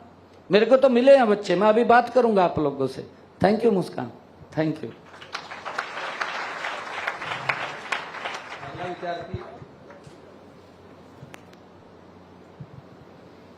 नमस्कार सर, मेरा नाम वर्षा है। मेरे पिताजी मजदूर हैं, जिनके द्वारा मेरी कोचिंग की फीस दे पाना बहुत कठिन हो जाता है। मुख्यमंत्री महोदय, मेरे जैसे छात्रों के लिए कोचिंग छात्रवृत्ति योजना लागू की जाए, जिससे कि गरीब प्रतिभाशाली छात्रों को आगे बढ़ने का अवसर मिलेगा। धन्यवाद। हाँ वर्षा, थैंक यू। अच्छा, आपने ये कहा है जो आपका क्वेश्चन है, परंतु बेटा मैं आपको बताना चाहता हूं सरकार किस गति से काम कर रही है। बेटियों के लिए ग्रेजुएट, पोस्ट ग्रेजुएट तक हमने फीस माफ की है। ये पहले किसी बच्ची का पैसा नहीं लगता फीस का। और 12वीं तक के स्कूल के अंदर 12वीं तक के बच्चों को तो सभी को, कोई भी है वो, उनको बुक्स देना, उनको ये वर्दी देना या उनको लेखन सामग्री प्रदान करना, ये सारा का सारा हरियाणा सरकार कर रही है। उसके साथ साथ मैं वर्षा आपको बताना चाहता हूं कि हमने अभी पिछले दिनों निर्णय किया था, अपने बजट के अंदर भी मैंने बोला था कि हमारा हरियाणा का बच्चा देश के किसी भी सरकारी संस्थान में पढ़ने के लिए जाता है, एससी या बीसी समाज का, तो उसकी स्कॉलरशिप के माध्यम से फीस देने का काम वो हरियाणा सरकार करेगी। बाहर भी, यहां भी उनको स्कॉलरशिप देने का काम हमारी सरकार कर रही है। और मुझे खुशी है कि हमारी बेटियां मेहनत करती हैं, आगे बढ़ती हैं। वर्षा जी, आपने जो इसके बारे में कोचिंग सेंटर्स के बारे में कहा है, उसके लिए भी जरूर इसके ऊपर मंथन विचार किया जाएगा। हमने गांव के अंदर पिछले दिनों लाइब्रेरी खोली है, आपको मालूम है, और लगातार हम खोल रहे हैं कि हर पंचायत के अंदर एक लाइब्रेरी हो, एक बड़ी लाइब्रेरी हर सिटीज के अंदर हो, नगर पालिका, नगर परिषद, नगर निगम, उसके अंदर एक बड़ी लाइब्रेरी हो। हमने स्कूल्स की लाइब्रेरी, हमने कॉलेजेस की लाइब्रेरी, उसको भी 24 घंटे ओपन रखने का निर्देश दिया है कि स्कूल के अंदर भी जाकर के बच्चे वहां पढ़ सकें, कॉलेज की लाइब्रेरी के अंदर भी जाकर के वहां बच्चे पढ़ सकें, अपने एग्जाम की तैयारी कर सकें। कोचिंग सेंटर्स के अंदर आप यहां आते हैं क्योंकि आपको एडवांस यहां से शिक्षा मिलती है। और कई बात ऐसी होती है कि जो बच्चे बड़े होते हैं, वो बच्चे जो मजबूत परिवार से होते हैं उनको दिक्कत नहीं आती, परंतु जो गरीब परिवार होता है, जैसे वर्षा जी आपने कहा है कि पिताजी मजदूरी का काम करते हैं, ऐसे परिवारों को कोचिंग की फीस देने में भी दिक्कत आती है। अगर वो घर पढ़ते हैं तो घर और कोचिंग सेंटर का भी तालमेल नहीं बन पाता, क्योंकि जो एजुकेशन आपको यहाँ मिलती है वो शायद वहाँ नहीं मिल पाती होगी। आपकी मजबूरी होती है कि आपको कोचिंग सेंटर में आकर के यहाँ पर अपनी तैयारी करने के लिए यहाँ आना पड़ता है, और उसके लिए जो फीस है बिल्कुल उसके ऊपर विचार किया जाएगा कि हमारे जो इस प्रकार के परिवार हैं जो कोचिंग के अंदर फीस देने में उनको दिक्कत आती है, उसके ऊपर भी वर्षा जी जरूर विचार किया जाएगा। अलग अलग योजनाओं के माध्यम से, बहुत सारी ऐसी योजनाएं हैं जिनके माध्यम से हम लगातार बच्चों को और बच्चों के माँ बाप को भी प्रोत्साहित करने का काम हमारी सरकार कर रही है। थैंक यू वर्षा। एक प्रश्न होगा। माननीय मुख्यमंत्री नमस्कार जी, आज मैं आपका ध्यान एक बहुत ही महत्वपूर्ण समस्या की ओर केंद्रित करना चाहता हूं, जो कि है वेटिंग लिस्ट का समय पर जारी न होना। सर, सरकारी भर्तियों में जब चयनित अभ्यर्थी ज्वाइनिंग नहीं करते तो बहुत से पद रिक्त रह जाते हैं, जिससे बहुत समस्या प्रकट होती है। तो उस पर अगर आप वेटिंग लिस्ट के जरिए अगर उस पर काम करेंगे तो मैं आपका बहुत बहुत आभारी रहूंगा। बहुत बहुत धन्यवाद। Thank you sir. Thank you बेटा। जो आपने कहा इसका विषय चर्चा पहले आ गई है कि हमने जो वेटिंग लिस्ट है, वेटिंग लिस्ट के अंदर मैंने कहा है कि हमने कुछ वेटिंग लिस्टें अब जारी भी की हैं, मैंने कहा था, और आगे इसको हम जारी रखेंगे। वेटिंग लिस्ट है, उसका एक टाइम पीरियड होता है, भी इतने दिन के अंदर जो बच्चे ज्वाइन कर जाएं अच्छा है, जो ज्वाइन नहीं करते तो उसके बाद एक वेटिंग लिस्ट जारी हो जाए, उसके ऊपर हम इसको बिल्कुल लागू करेंगे। जो आपने कहा है इसको आगे बढ़ाएंगे ताकि हमारे बच्चों को दिक्कत ना आए और हमें भी उस प्रक्रिया के अंदर ना जाना पड़े। ये अच्छा है। Thank you. मुख्यमंत्री जी से कि सर कृपया कुछ बच्चों को जरूरी जानकारी, कुछ योजनाओं की जानकारी और आप अपने एक आशीर्वचन सब बच्चों को दें सर, प्लीज।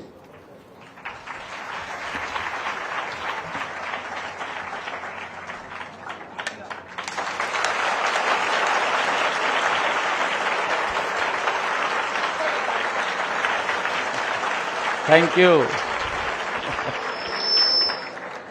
Thank you. आप सबको बधाई है। आपके माध्यम से हरियाणा प्रदेश के अलग अलग सेंटर से हमारे लाखों की संख्या में जुड़े हुए सभी बच्चों को भी मैं बहुत बहुत बधाई देता हूं, शुभकामनाएं देता हूं। आज मेरा ये परम सौभाग्य है कि आज हरियाणा प्रदेश के यूथ के साथ जुड़ करके उनसे संवाद करने का मुझे अवसर मिला है, मुझे मौका मिला है। और मेरे लिए और गर्व की बात है कि ये सोनीपत की भूमि ये ऐतिहासिक भूमि है। इस इतिहास के बारे में हम सब जानते भी हैं। हम सबको मालूम है जब भगवान श्री कृष्ण दुर्योधन के पास, आचार्य द्रोण के पास गए और उन्होंने कहा कि आप समझौता कर लीजिए, ये 5 गांव दे दीजिए। उन 5 गांव के अंदर हमारा ये सोनीपत, ये स्वर्ण प्रस्थ के नाम से गांव जाना जाता था, जो आज हमारा ये सोनीपत है।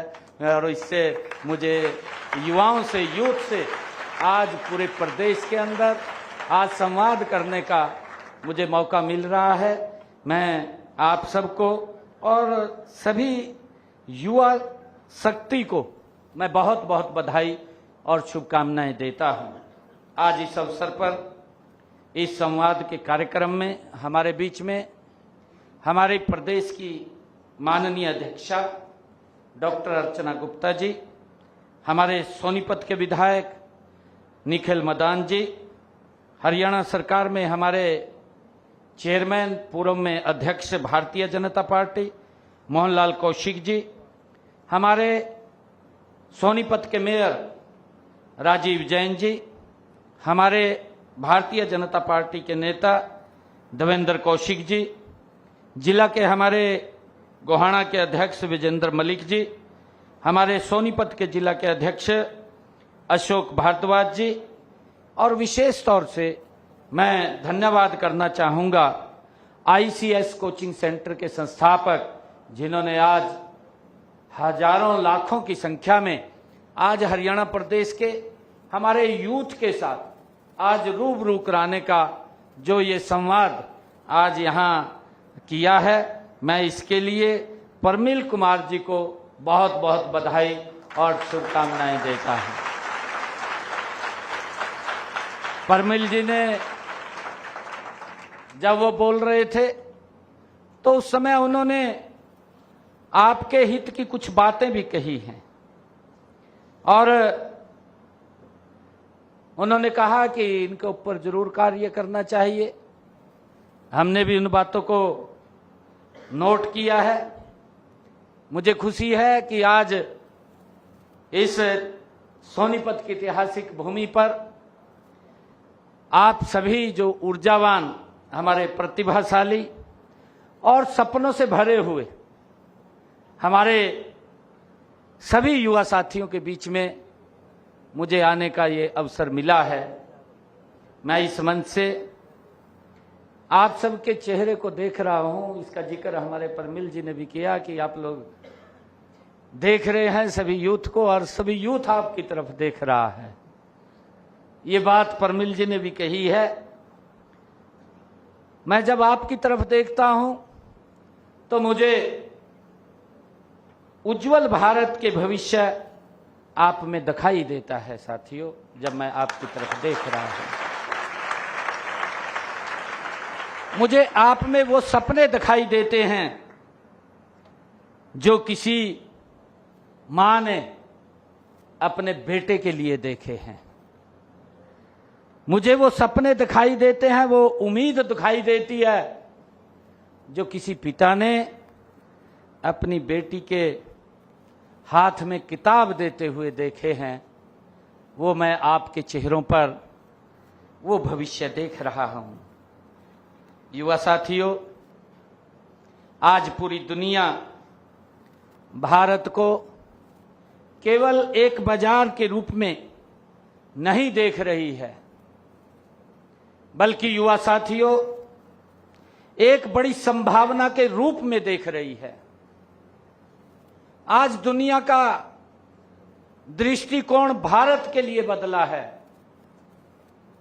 आज पूरी दुनिया भारत की तरफ इस आशा की नजर से देख रही है कि भारत क्या बोलेगा, भारत कैसे आगे बढ़ेगा। और साथियों, यही कारण है कि आज विश्व भारत को डेमोग्राफी डिविडेड का केंद्र मानने लगा है। यह हम सब के लिए बड़े गर्व की बात है। एक समय था जब बड़ी उम्मीद, बड़ी आबादी को बोझ कहा जाता था कि इतनी ज्यादा आबादी है, उसको बोझ के रूप में लोग देखते थे। लेकिन आज वही आबादी भारत की सबसे बड़ी पूंजी के रूप में खड़ी हुई है। यह हमारे लिए बड़ी गर्व की बात है। साथियों, दुनिया का विश्वास है, ये दुनिया का विश्वास है कि भारत 21वीं सदी में, साथियों जो 21वीं सदी है वो भारत की सदी होगी। ये दुनिया को विश्वास है, क्योंकि भारत के पास दुनिया की सबसे बड़ी अगर शक्ति कोई है तो हमारे पास सबसे ऊर्जावान साथियों और सबसे नवाचारी और सबसे प्रतिभाशाली युवा शक्ति है। ये हम सब के लिए बड़े गर्व की बात है।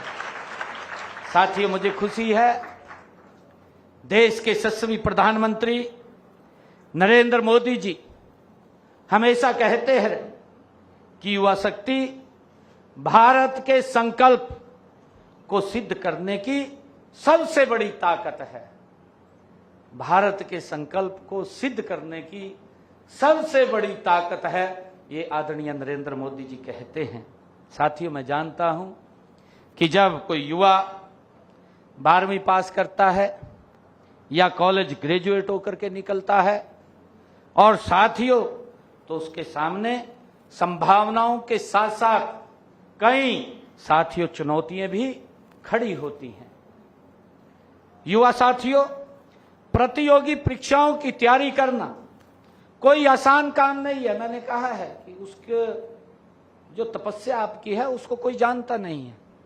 आपके पैरों में कितने छाले पड़े हैं, आपने कितनी मेहनत की है, कोई नहीं जानता इस बात को। और साथियों, आपने कितनी रातों की नींद खोई है।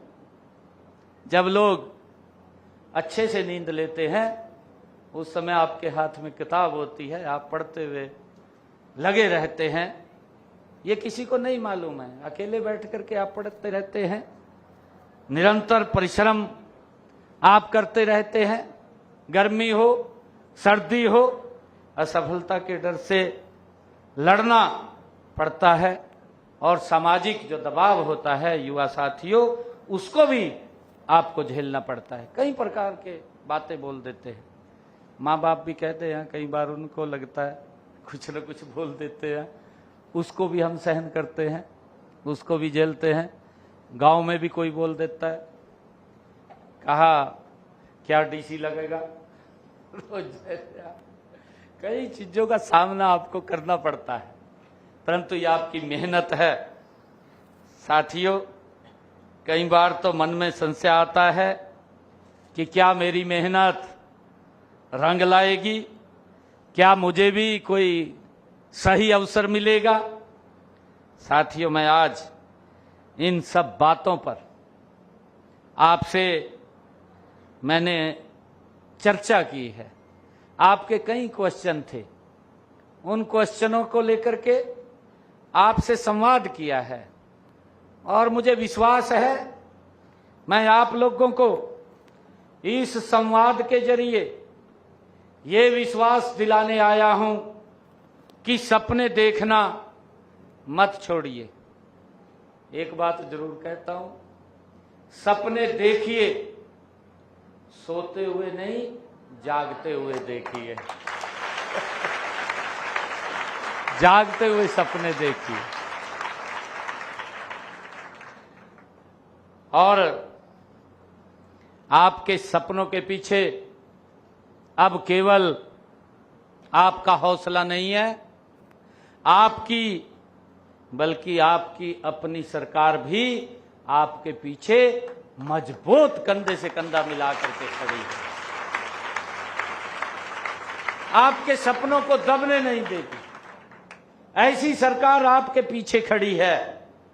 यही कारण है कि हरियाणा सरकार ने व्यवस्था बदलने का ये साहसिक निर्णय लिया है, जिसका जिक्र कई बार देश के यशस्वी प्रधानमंत्री आदरणीय नरेंद्र मोदी जी ने भी किया है। मुझे ये याद है इस बात का, क्योंकि जब मुझे 12 मार्च को 2024 को ये जिम्मेवारी पार्टी ने आदरणीय मोदी जी ने मुझे दी थी, मेरे पास बहुत कम समय था। 12 मार्च को मेरे को बुलाया गया, क्योंकि मैं पार्टी का, जैसे आज डॉक्टर अर्चना शर्मा ना अर्चना गुप्ता जी अध्यक्ष है, तो मेरे को, मैं अध्यक्ष था पार्टी का, मैं पार्टी का काम कर रहा था, अलग अलग स्थानों पे जा रहा था, बातचीत कर रहा था, लोगों से मिल रहा था। तो मेरे को एक दिन कहा गया कि बैठक है विधायक दल की, आपने उसमें रहना है।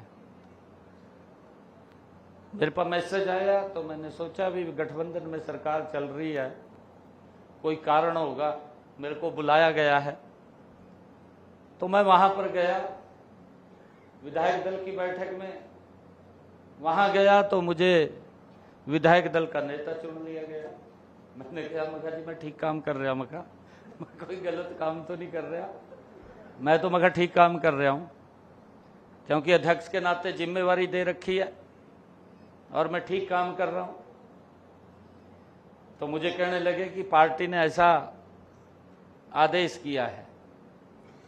मुझे खुशी है आप लोगों के बीच में बताते हुए, क्योंकि हम सब साधारण परिवार के बालक हैं। मेरे परिवार से कोई पंचायत मेंबर भी नहीं लड़ा। ये नरेंद्र मोदी जी भारतीय जनता पार्टी की नीति है कि प्रदेश के मुखिया के रूप में, एक सेवक के रूप में बैठाने का काम वो किया है। तो बहुत बड़ी बात है। नहीं तो सारी जिंदगी इसी पीछे लड़े रहा। कहा जी मेरा बेटा बढ़ागा, कहा और नहीं कोई बढ़ सकता, बेटा बढ़ागा, यह लड़ाई रहा। अरे ये बड़ी दुर्भाग्यपूर्ण थी। देश को गर्त में धकेलने का काम किया है इस सोच ने। मैं सभी युवा साथियों से, आज प्रदेश के अलग अलग क्षेत्र से युवा जुड़ रहे हैं, मैं सभी का दिल से आभार भी व्यक्त करता हूं, दिल से धन्यवाद भी करता हूं। परंतु साथियों, युवा साथियों, मैं कहना चाहता हूं, आज देश उस दोराहे पर खड़ा है। आज दो विचारधाराओं के अंदर देश चल रहा है, दो विचारधाराओं में। एक विचारधारा नरेंद्र मोदी जी की है, जिनकी सोच है मेरा भारत ये दुनिया का नंबर 1 का देश बने। इस विचार को लेकर के नरेंद्र मोदी जी काम कर रहे हैं। दूसरा विचार आपके सामने है, समय समय के ऊपर आप देखते भी हैं, अच्छा काम भी करें उसका भी विरोध करना। भाई इतने काम हो गए यहां 12 साल के अंदर, जिसकी चर्चा लोग कर रहे हैं, कुछ ना कुछ तो नजर आ रहा होगा भी भाई अच्छा काम कराया। अटल बिहारी वाजपेयी जी ने जब इंदिरा गांधी ने अच्छा काम किया तो विपक्ष में होते उसकी प्रशंसा भी की, और जब कोई गलत काम किया डट करके जनता के बीच में जाकर के उसका विरोध भी किया। यह विपक्षी दल का दायित्व है। विपक्षी दल का यह दायित्व नहीं है झूठ फैलाना, गुमराह करना, झूठ बोल करके अपनी राजनीतिक दुकानदारी चलाना। ये गलत, इसको हम नहीं मानते हैं, ये नहीं होना चाहिए। हाँ गलत है कोई, हमें भी मालूम होता है, परंतु हमें बताना चाहिए कि ये गलत है, पता लगे, उसको विड्रॉ करेंगे, तुरंत करेंगे। सरकार है ना, अगर कोई काम करेगी, काम कर रहे हैं तो उसको वापस भी कर सकते हैं। उसको हमने तो जन के हित में काम करना है, हमने युवाओं के हित में काम करना है। मैं आपको बताना चाहता हूं कि अभी आईसीएस सेंटर्स के अंदर आप लोग इतनी भारी संख्या के अंदर कोचिंग ले रहे हैं। अभी परमिल जी ने इस बात को कहा भी है कि अगर आपकी ये नीति नहीं होती ट्रांसपेरेंसी की तो एक भी बच्चा यहां दिखाई नहीं देता। ये बात परमिल जी ने कही है। इसके पीछे कितनी ताकत लगी है, इसके पीछे बहुत सारे ऐसे लोग हैं, इसको फेल किया जाए। परंतु अगर कोई गड़बड़ करता है, कर देता है कोई ना कोई किसी के दिमाग में, क्योंकि किसी के हाथ में अगर कलम है, उनने तो कलम ही गमानी, हमें तो पता नहीं चलता। परंतु जब पता चलता है तो उसके खिलाफ सख्त कार्रवाई भी होती है। एक अधिकारी तक के व्यक्ति को तुरंत टर्मिनेट करके, जब अगर उसने कुछ गलत किया था तो उसको जेल की सलाखों के पीछे भी डालने का काम इसी सरकार ने किया है, किसी और सरकार ने नहीं किया।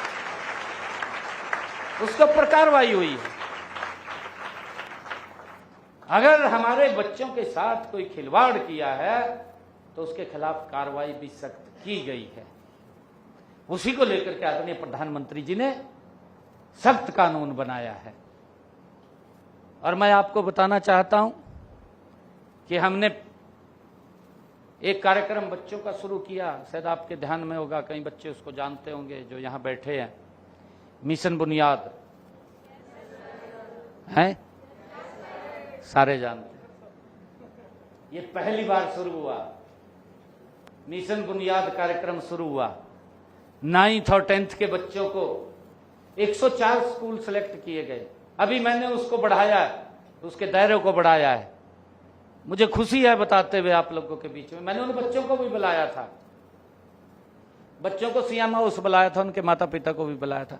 गरीब परिवार के बच्चे, गवर्नमेंट स्कूल में पढ़ने वाले बच्चे, एजुकेशन बोर्ड ऑफ भिवानी के अंडर पेपर देने वाले बच्चे, सीबीएसई के अंडर नहीं, एजुकेशन बोर्ड ऑफ भिवानी, उसके अंडर पेपर देने वाले बच्चे 104 स्कूलों को सेलेक्ट किया, मिशन बुनियाद कार्यक्रम शुरू किया। उनको अलग से पढ़ाई की गई, उनका टेस्ट लिया गया। उन बच्चों में से हमने 400 बच्चे सिलेक्ट किए। सुपर 100 कार्यक्रम चलाया। उसके तहत उन बच्चों को जिनको 11वीं और 12वीं में एडमिशन दिया, 9वीं 10वीं के बच्चों का, 10वीं के बच्चों का टेस्ट लिया, 11वीं में एडमिशन दिया, 400 बच्चों को हमने उसमें रखा। अब जब ये रिजल्ट आया मुझे खुशी है।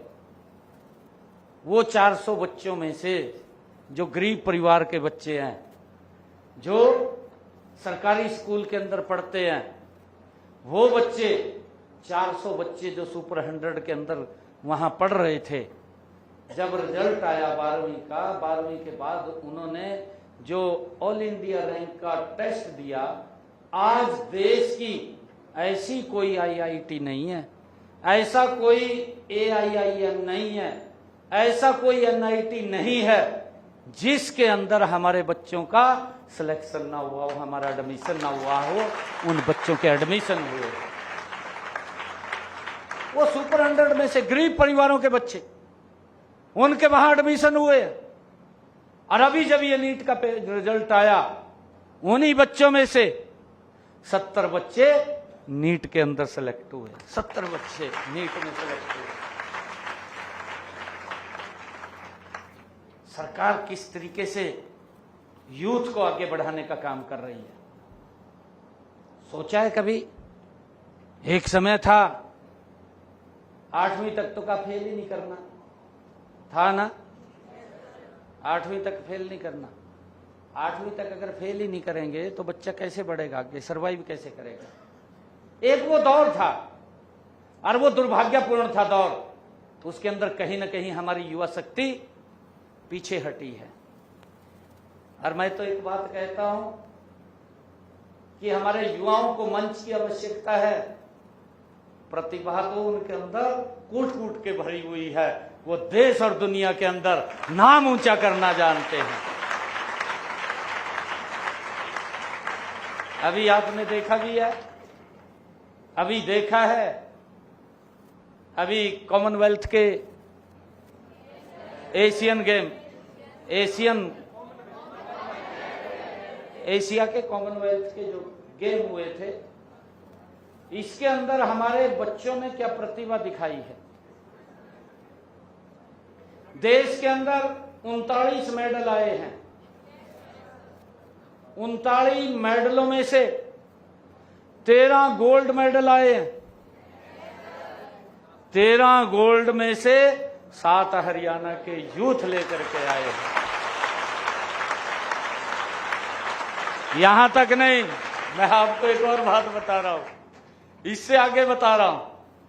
7 गोल्ड मेडल में से 5 हमारी बेटियां लेकर के आई हैं। ये बहुत ही गर्व की बात है। अगर बच्चों को ठीक दिशा मिलती है, ठीक मंच मिलता है, तो अपनी प्रतिभा को दिखाने में वो पीछे नहीं रहते हैं। परंतु जब मंच नहीं मिलता तो क्या हालात होते हैं आपके सामने, उसका मैं उदाहरण भी आपको बताना चाहता हूं। जब मंच नहीं मिलता, अभी की बात है, अभी परमिल जी ने जिक्र किया है, जेबीटी के हमारे मेवात कैडर का रिजल्ट आया, अभी आया। और सौभाग्य से मेरा उस दिन पुन्हाड़ा में कार्यक्रम भी था, बड़ी रैली थी पुन्हाड़ा के अंदर। मैं पुन्हाड़ा के अंदर गया और रिजल्ट शाम को आया, अगले दिन मेरी रैली थी। तो मैंने वहां पुन्हाड़ा में जब मैं गया मंच पर, तो मैंने सर्च कराया भी पुन्हाड़ा के कितने बच्चे लगे। तो मैंने देखा, तो मैंने मंच से बोला 29 बच्चे पुन्हाड़ा के सिलेक्ट हुए। 29 बच्चे पुन्हाड़ा के, हाँ सोनीपत के सबसे ज्यादा। परंतु पुन्हाड़ा के मैं सर्च कर रहा था, मंच पे बैठा बैठा मैंने किया, मैं रिजल्ट आया, मैं देखता हूं कितने बच्चे लगे।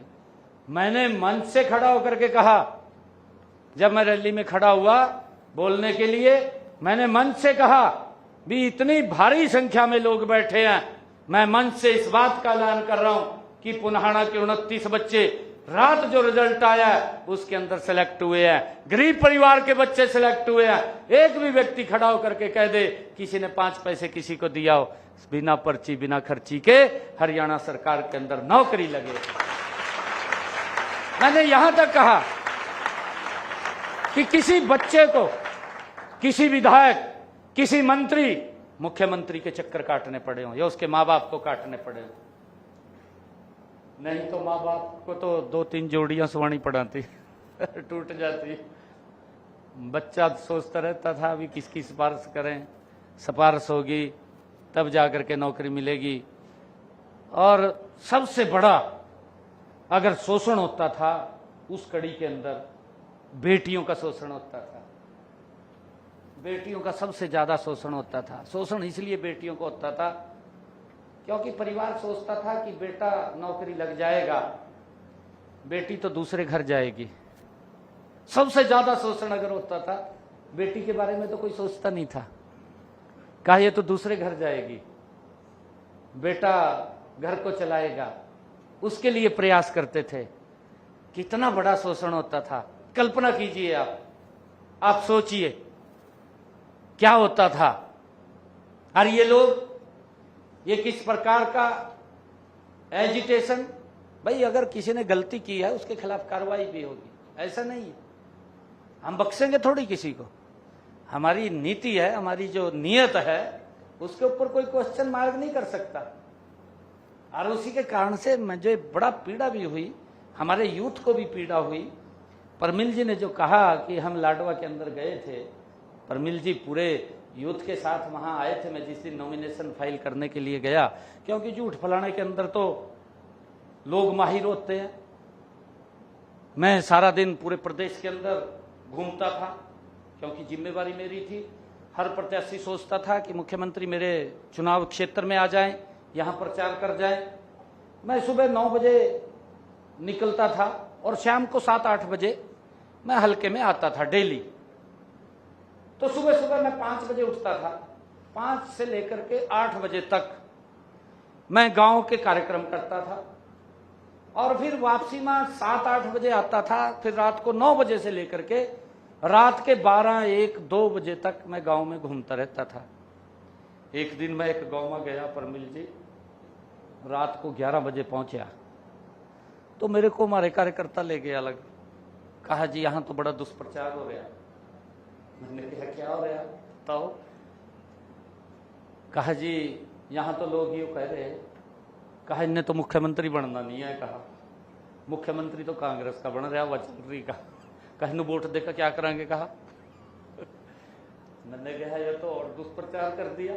दुष्प्रचार की बात कर रहा हूं, किस प्रकार का दुष्प्रचार करते हैं। कहा जी इसने तो मुख्यमंत्री नहीं बनना, वोट देकर क्या करांगे, कहा वोट भी खराब होगी। परंतु मैं धन्यवाद करता हूं लाडवा के लोगों का, मेरे पास चाहे समय का अभाव था, परंतु उन्होंने एक एक वोट मुझे दे करके वहां से विधायक बनाने का काम किया। और हरियाणा प्रदेश के लोगों का मैं दिल से आभार व्यक्त करता हूं कि उन्होंने हरियाणा के अंदर तीसरी बार सरकार बनाने का, मेरे पास यूथ इकट्ठा होके आया, लगभग 2000 के करीब मुख्यमंत्री आवास पे 2000 युवा था, बड़ी संख्या के अंदर। मेरे को कहने लगे यूथ आकर के, मुख्यमंत्री जी हम तो आपको एक बात से मिलने के लिए आए। मैं कहा बताओ क्या बात है। मैंने उनकी बात को सुना, मैं कहा बताओ। वो कहने लगे जी आप कहा रिजल्ट जारी कर दो, अब ऐसी चल रही, अभी कांग्रेस की सरकार आ गई।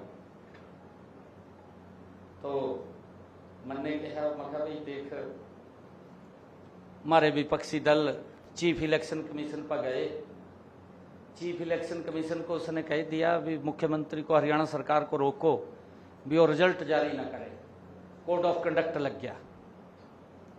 तो मैंने कहा, मैं उसने मेरे को एक लेटर डाल दिया, मेरे पे लेटर आया उसका, मैंने देखा है उसको। मैं रिजल्ट तो नहीं निकाल सकता, परंतु एक बात आप लोगों को मैं कह रहा हूं, मैं एक सेंटर में भी जाकर के कह के आया था, शायद भिवानी में गया था मैं। उस सेंटर में बच्चों, काफी संख्या में बच्चे थे, उनके बीच में मैंने बात किया था। तो मैंने उन युवाओं से कहा, मैं कहा देखिए मैं आपको एक विश्वास दिलाता हूं, 8 तारीख के बाद जब रिजल्ट आएगा, रिजल्ट के बाद मैं सप्ताहवाद में लूंगा, परंतु पहले आपको ज्वाइनिंग लेटर दूंगा। ये बात मैंने उनको कही। मैं कहा आप जाइए काम करिए, मेरे ऊपर विश्वास करिए, रिजल्ट नहीं निकालूंगा मैं, क्योंकि अगर रिजल्ट को निकालूंगा तो संविधान के खिलाफ है, मेरे खिलाफ कार्रवाई हो जाएगी। तो वो चले गए। इलेक्शन के दौरान क्या क्या बातें हुई, आपके यहीं पर हुई, सोनीपत के अंदर एक विधानसभा में भी हुई, हर क्षेत्र के अंदर हुई अलग अलग।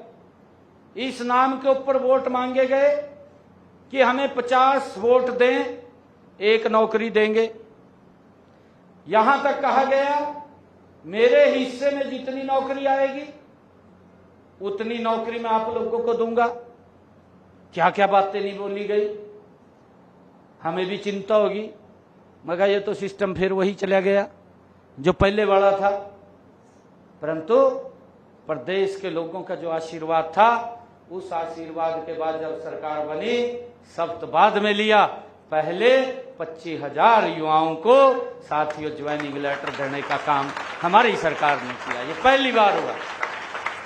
देश के प्रधानमंत्री मोदी जी ने लोकसभा के अंदर चर्चा करी, और अभी भी प्रधानमंत्री जी ने जींद की रैली में कहा यह साधारण काम नहीं है, ये बहुत बड़ा ऐसा काम है, जितनी ताकत आपको लगानी पड़ती है, सरकार को भी उतनी ताकत लगानी पड़ती है। मैं आपको बताना चाहता हूं, मैं अभी बता रहा था कि जब ये रिजल्ट आया, हमारा मेवात कैडर का, उसी वक्त पंजाब का भी एक रिजल्ट आया एक्साइज इंस्पेक्टर का। किस किस को मालूम है? मालूम है? आपको मालूम नहीं है, मैं बताना चाहता हूं, जानकारी रहनी चाहिए भी हमारे स्टेट में जहां ये लोग बोलते हैं। इनके दो चेहरे हैं। मैंने कहा है कि दो विचारधाराएं चल रही हैं देश के अंदर, निर्णय हमने करना है कौन से विचार के ऊपर चलना है। पंजाब का रिजल्ट आया, हमारा रिजल्ट आया हरियाणा का। हमारे युवा, मैं मंच के ऊपर खड़ा होकर के एक बात बोल रहा हूं। मैंने अभी आप लोगों को कहा कि जब मैं पुनाहाना के अंदर रैली में खड़ा हुआ, मैंने सर्च किया भी इन पुनाहाना के कितने बच्चे लगे, तो उसके अंदर 29 बच्चे लगे। मंच से पूछा गया किसी ने कोई 5 पैसा लगाओ, कोई किसी के दरबार में गया हो, मुझे बताएं। कोई किसी के दरबार में नहीं गया, किसी का कोई 5 पैसा नहीं लगा, बिना पर्ची बिना खर्ची के। बस साथियों, हमारा युवा सिलेक्ट हुआ, ये बात मैं मंच से कह रहा हूं। दूसरी तरफ रिजल्ट आता है साथियों, जब एक्साइज इंस्पेक्टर का रिजल्ट आता है तो उसमें बच्चे कौन पास होते हैं? आप कल्पना कीजिए, उसमें बच्चे वो पास होते हैं जिसने अपने नाम के लिखा स्टेट बैंक ऑफ इंडिया, वो बच्चा एक्साइज इंस्पेक्टर लग गया। जो लोग जंतर मंतर के ऊपर खड़े होकर के साथियों युवाओं के बीच में अपनी राजनीति चमकाने का काम कर रहे थे, उनकी स्टेट के अंदर ना कोई राहुल गांधी बोला, ना कांग्रेस का कोई नेता बोला, ना जो इंडी गठबंधन के लोग हैं वो बोले, एक भी नहीं बोला।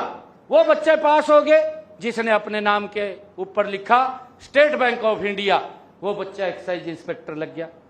जिस बच्चे ने अपने नाम पे लिखा DPIS, वो बच्चा एक्साइज इंस्पेक्टर लग गया। जिस बच्चे ने अपने नाम के ऊपर लिखा फोटो PHOTO, वो बच्चा एक्साइज इंस्पेक्टर लग गया। जिस बच्चे ने अपने नाम पे लिखा एक दिन कर्मा वाला, वो बच्चा एक्साइज इंस्पेक्टर लग गया। यहां तक नहीं, इससे भी आगे बढ़ करके वो बच्चे एक्साइज इंस्पेक्टर लग गए जिन्होंने 2 फार्म भरे, 2 सेंटर अलॉट हुए, एक समय में पेपर हुआ, दोनों जगह एक्साइज इंस्पेक्टर लग गए, दोनों जगह एक्साइज इंस्पेक्टर लग गए। यह विचार करने की बात है। ये कौन सी दिशा देने का काम कर रहे हैं? कांग्रेस नहीं बोली, आम आदमी नहीं बोला, आम आदमी की सरकार है।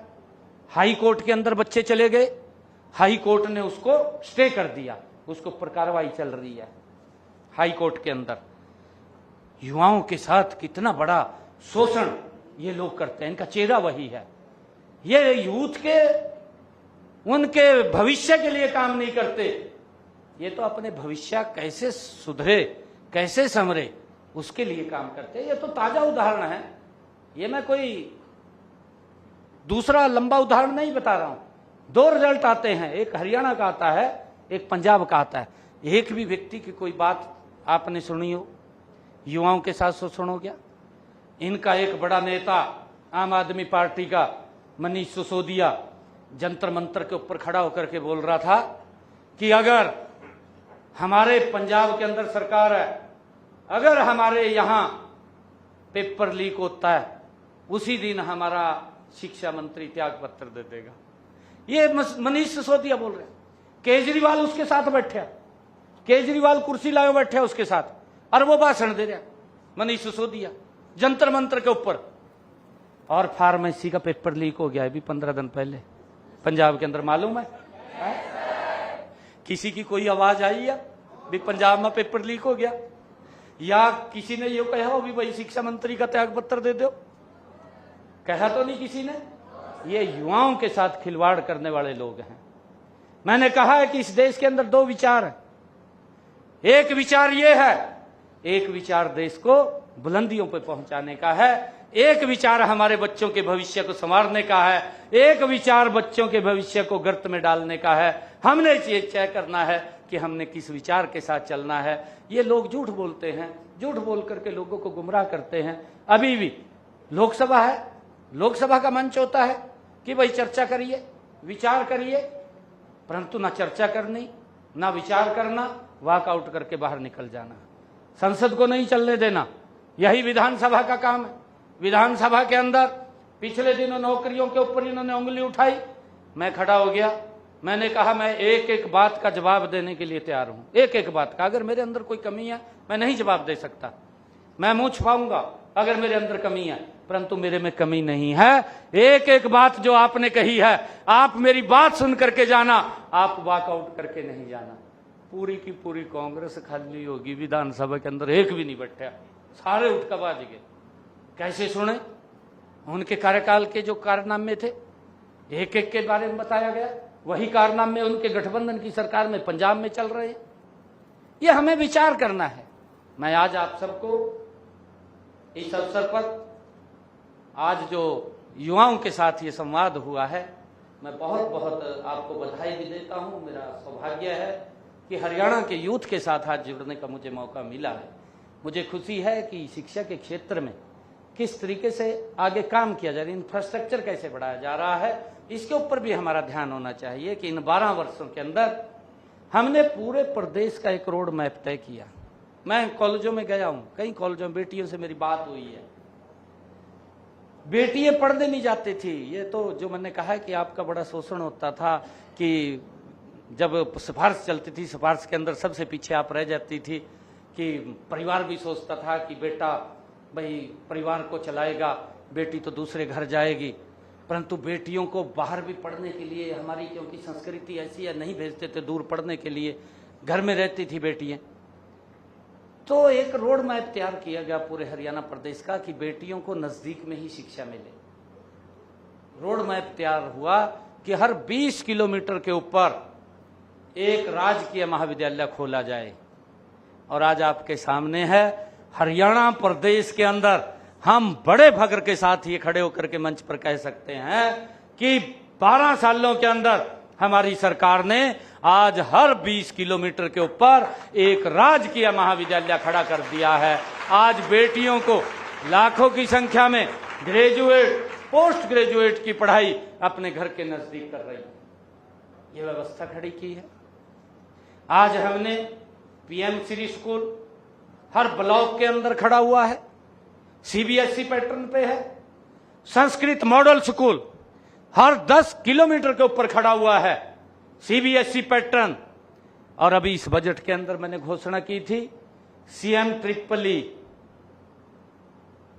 Triple E school, early English medium schools, हमारे ये सीएम ट्रिपल ई स्कूल्स हमने 250 खोले हैं। हर 5 किलोमीटर के ऊपर एक स्कूल खोलने का निर्णय हमने किया है। उसकी तैयारी बड़ी जबरदस्त चल रही है, ताकि हमारे सरकारी स्कूल में पढ़ने वाले, एजुकेशन बोर्ड ऑफ भिवानी से वो एफिलेटेड रहेगा। हमारा बोर्ड भी भिवानी वो खत्म ना हो, हमने उसकी भी चिंता है, वो भी हमारा सर्वाइव करे। पहली से उसके अंदर एक सब्जेक्ट इंग्लिश का हम जोड़ेंगे, और उसके लिए हमने हर 5 किलोमीटर के ऊपर निर्णय किया है कि एक स्कूल खड़ा होगा, ताकि बच्चों को ये कोई दिक्कत समस्या ना आए, हमारे बच्चे भी आगे बढ़े। मुझे खुशी है इन्हीं स्कूलों से पढ़ करके हमारे बच्चे आईएएस बनते थे, आईपीएस बनते थे और डॉक्टर इंजीनियर बनते थे। मुझे खुशी है जब मैंने उन बच्चों को बुलाया जो हमारे आईआईटी के अंदर, एनआईटी के अंदर बच्चे सेलेक्ट हुए, उनको बुलाया तो मैंने उनको कहा कि आप में से ही हैं इस देश के कर्णधार। जो आदरणीय प्रधानमंत्री जी का संकल्प है विकसित भारत, उस विकसित भारत के मेन उसको मजबूत करने वाले अगर कोई टीम होगी तो ये यहाँ बैठी हुई टीम होगी, जो पूरे हरियाणा के अंदर आज ये टीम बैठी है, ये विकसित भारत की टीम है, उसको मजबूत करने वाली टीम होगी। आज आप देख रहे हैं, चाहे इंडस्ट्री का बात हो, हमने 2 लाख के करीब नौकरी हरियाणा के अंदर बिना पर्ची बिना खर्ची के दिया। मुझे गर्व होता है जब मैं किसी गांव के अंदर जाता हूं, अगर कोई छोटा गांव है, अगर हम बात करते हैं जाकर के कितने बच्चे नौकरी लगे हैं, छोटे गांव में से जिसमें आबादी 300, 400, 450, 500 है, 5 से लेकर के 10 लोग ऐसे हाथ खड़ा करने वाले खड़े हो जाएंगे कि मेरे परिवार का बच्चा नौकरी लगा है, बिना पर्ची बिना खर्ची के लगा है। अगर हम बड़े गांव के अंदर जाते हैं जिसकी आबादी 5000 से लेकर के 10,000 तक है, उस गांव के अंदर 400 से लेकर के 500, 600, 700 तक हाथ खड़ा करने वाले मिल जाते हैं कि हमारे गांव में इतने बच्चे बिना पर्ची बिना खर्ची के सरकारी नौकरी में लगे हैं। ये पहली बार ये अगर मंच दिया गया है, नहीं तो एक बात बोलते थे कि भाई हमारे गांव में तो अगर एक भी लग गया सिफारिश से, दूसरे अगर गांव के लोग चले गए 5 साल तो यूं ही काट देते, कहा एक तो लगाई दिया थारा, कहा यही कह कर भेज देते, कहा थारा एक तो लगाई दिया, कहा और कितने लगावा, कहा। परंतु आज आपके सम्मान का सम्मान किया जा रहा है, आपके सम्मान का सम्मान किया जा रहा है। मुझे खुशी है आज आप सब लोगों से संवाद करने में, मुझे आनंद आया है। मैं पूरे हरियाणा प्रदेश के हमारे जो यूथ जुड़ा हुआ है, मैं आप सबको भी बहुत बहुत बधाई और शुभकामनाएं देता हूं। आप सबसे आग्रह करता हूं कि इन अफवाहों से हमें बचना चाहिए, बचाना भी चाहिए। और साथियों, मैं आपको बताना चाहता हूं एक और बात, मैं अभी हमारा कहां कहां काम चल रहा है। हमने अभी पिछले दिनों निर्णय किया कि अपने युवा को हमें नशे से भी बचाना है। मेरे बड़े कार्यक्रम चलते हैं।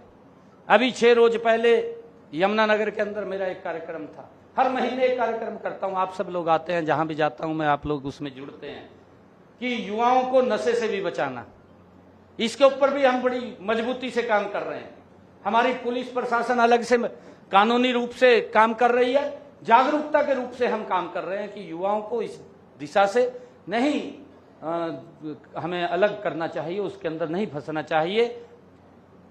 5-6 रोज पहले मेरा यमुनानगर में मैराथन थी। सुबह 6:30 बजे मैं मंच पे चला गया था। 1 लाख यूथ उस मैराथन के अंदर था, 1 लाख यूथ यमुनानगर में, अभी 5 रोज पहले। इससे भी बचाने का हम काम कर रहे हैं। मेरा आग्रह है, अगर कोई हमारा साथी नशे की तरफ थोड़ा सा भी बढ़ता है, उसको तुरंत रोकिए, रोकना चाहिए, क्योंकि परिवार बर्बाद हो जाता है जी।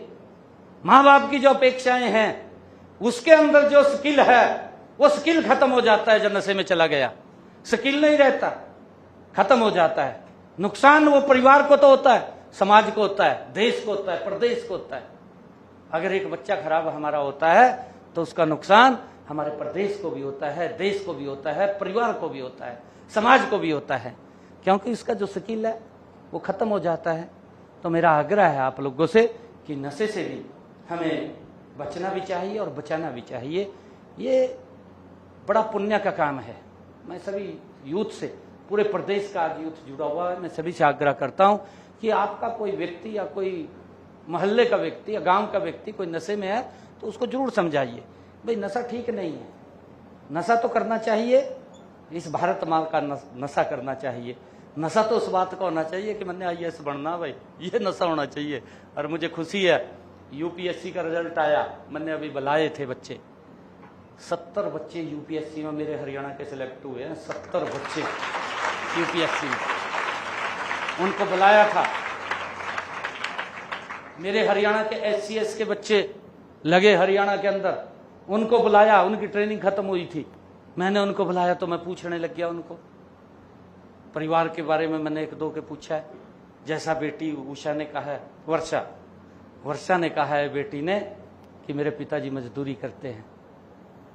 बेटियों ने कहा मेरे को खड़े होकर कि मेरे पिताजी मजदूरी करते हैं, मैं SCS अधिकारी लग गई।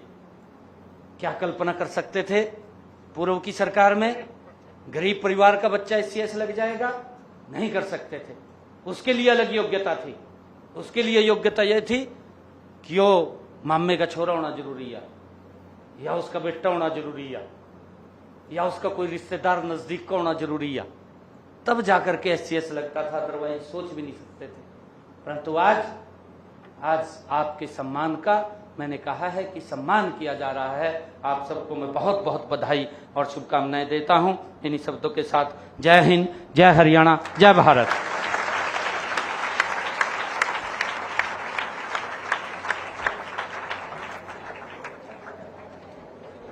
धन्यवाद माननीय मुख्यमंत्री। आप अपने अपने स्थान पर एक बार बैठे रहे। पहले पविता जी एक बार संक्षिप्त में धन्यवाद करने के लिए आमंत्रित करता हूं।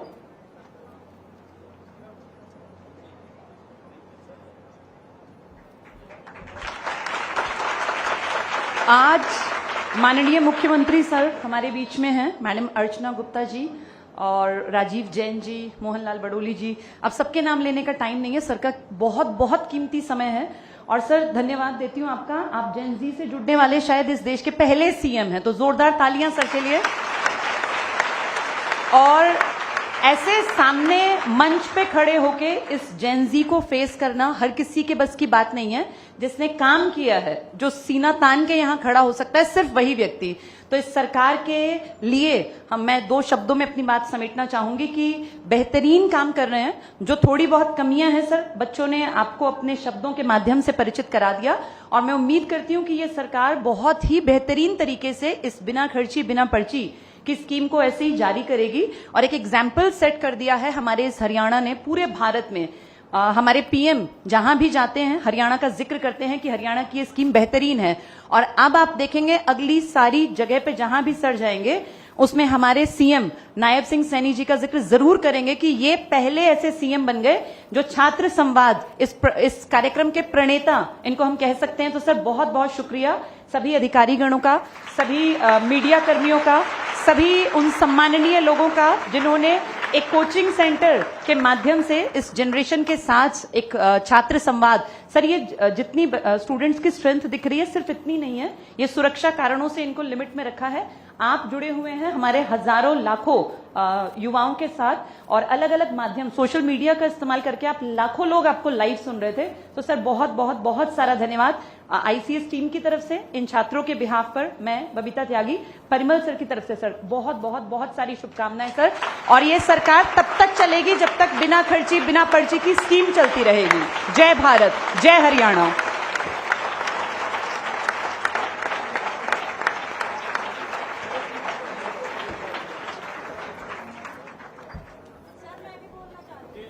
रुक जाओ बैठ जाओ। मैं 2-3 लाइन बोलूंगा, बस 2-3 लाइन फर्क में आ गई।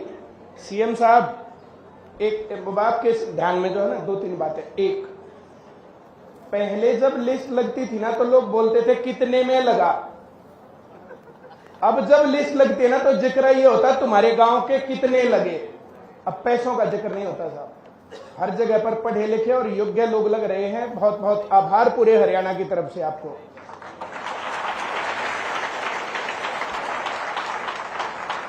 मेरी उम्र से 5 साल बड़े और 5 साल छोटे हमारे गांव में 10 साल में, सर माइक से बोल रहा हूं, हमारे गांव के बच्चे यहां पर बैठे हैं, 5 बच्चे नहीं लगे। मेरी उम्र के 5 लोग हमारे गांव के सरकारी नौकरियों में नहीं लगे। अब 2014 के बाद और आज 2026 में, इन 12 साल में हमारे गांव में एक भी घर ऐसा नहीं है जिसमें सरकारी नौकरी ना हो। आईएएस भी लगे हैं सर, एनडीए में भी लगे हैं, आईआईटी भी कर गए, आईआईएम भी कर रहे, हर जगह पर बच्चा जो है सिलेक्ट हुआ है। ये जो है बिना पर्ची बिना खर्ची योग्यता के आधार पर पढ़ लिख करके बच्चे लगे। मैं ये नहीं कहता कि सब लोग हमारे पास आए, लेकिन पढ़ने की प्रेरणा मिली। पूरा हरियाणा इस तरीके से पढ़ रहा है सर। बहुत बहुत आभार, बहुत बहुत साधुवाद। ये हरियाणा आपके योगदान को जिंदगी भर याद रखेगा। बहुत बहुत धन्यवाद सर।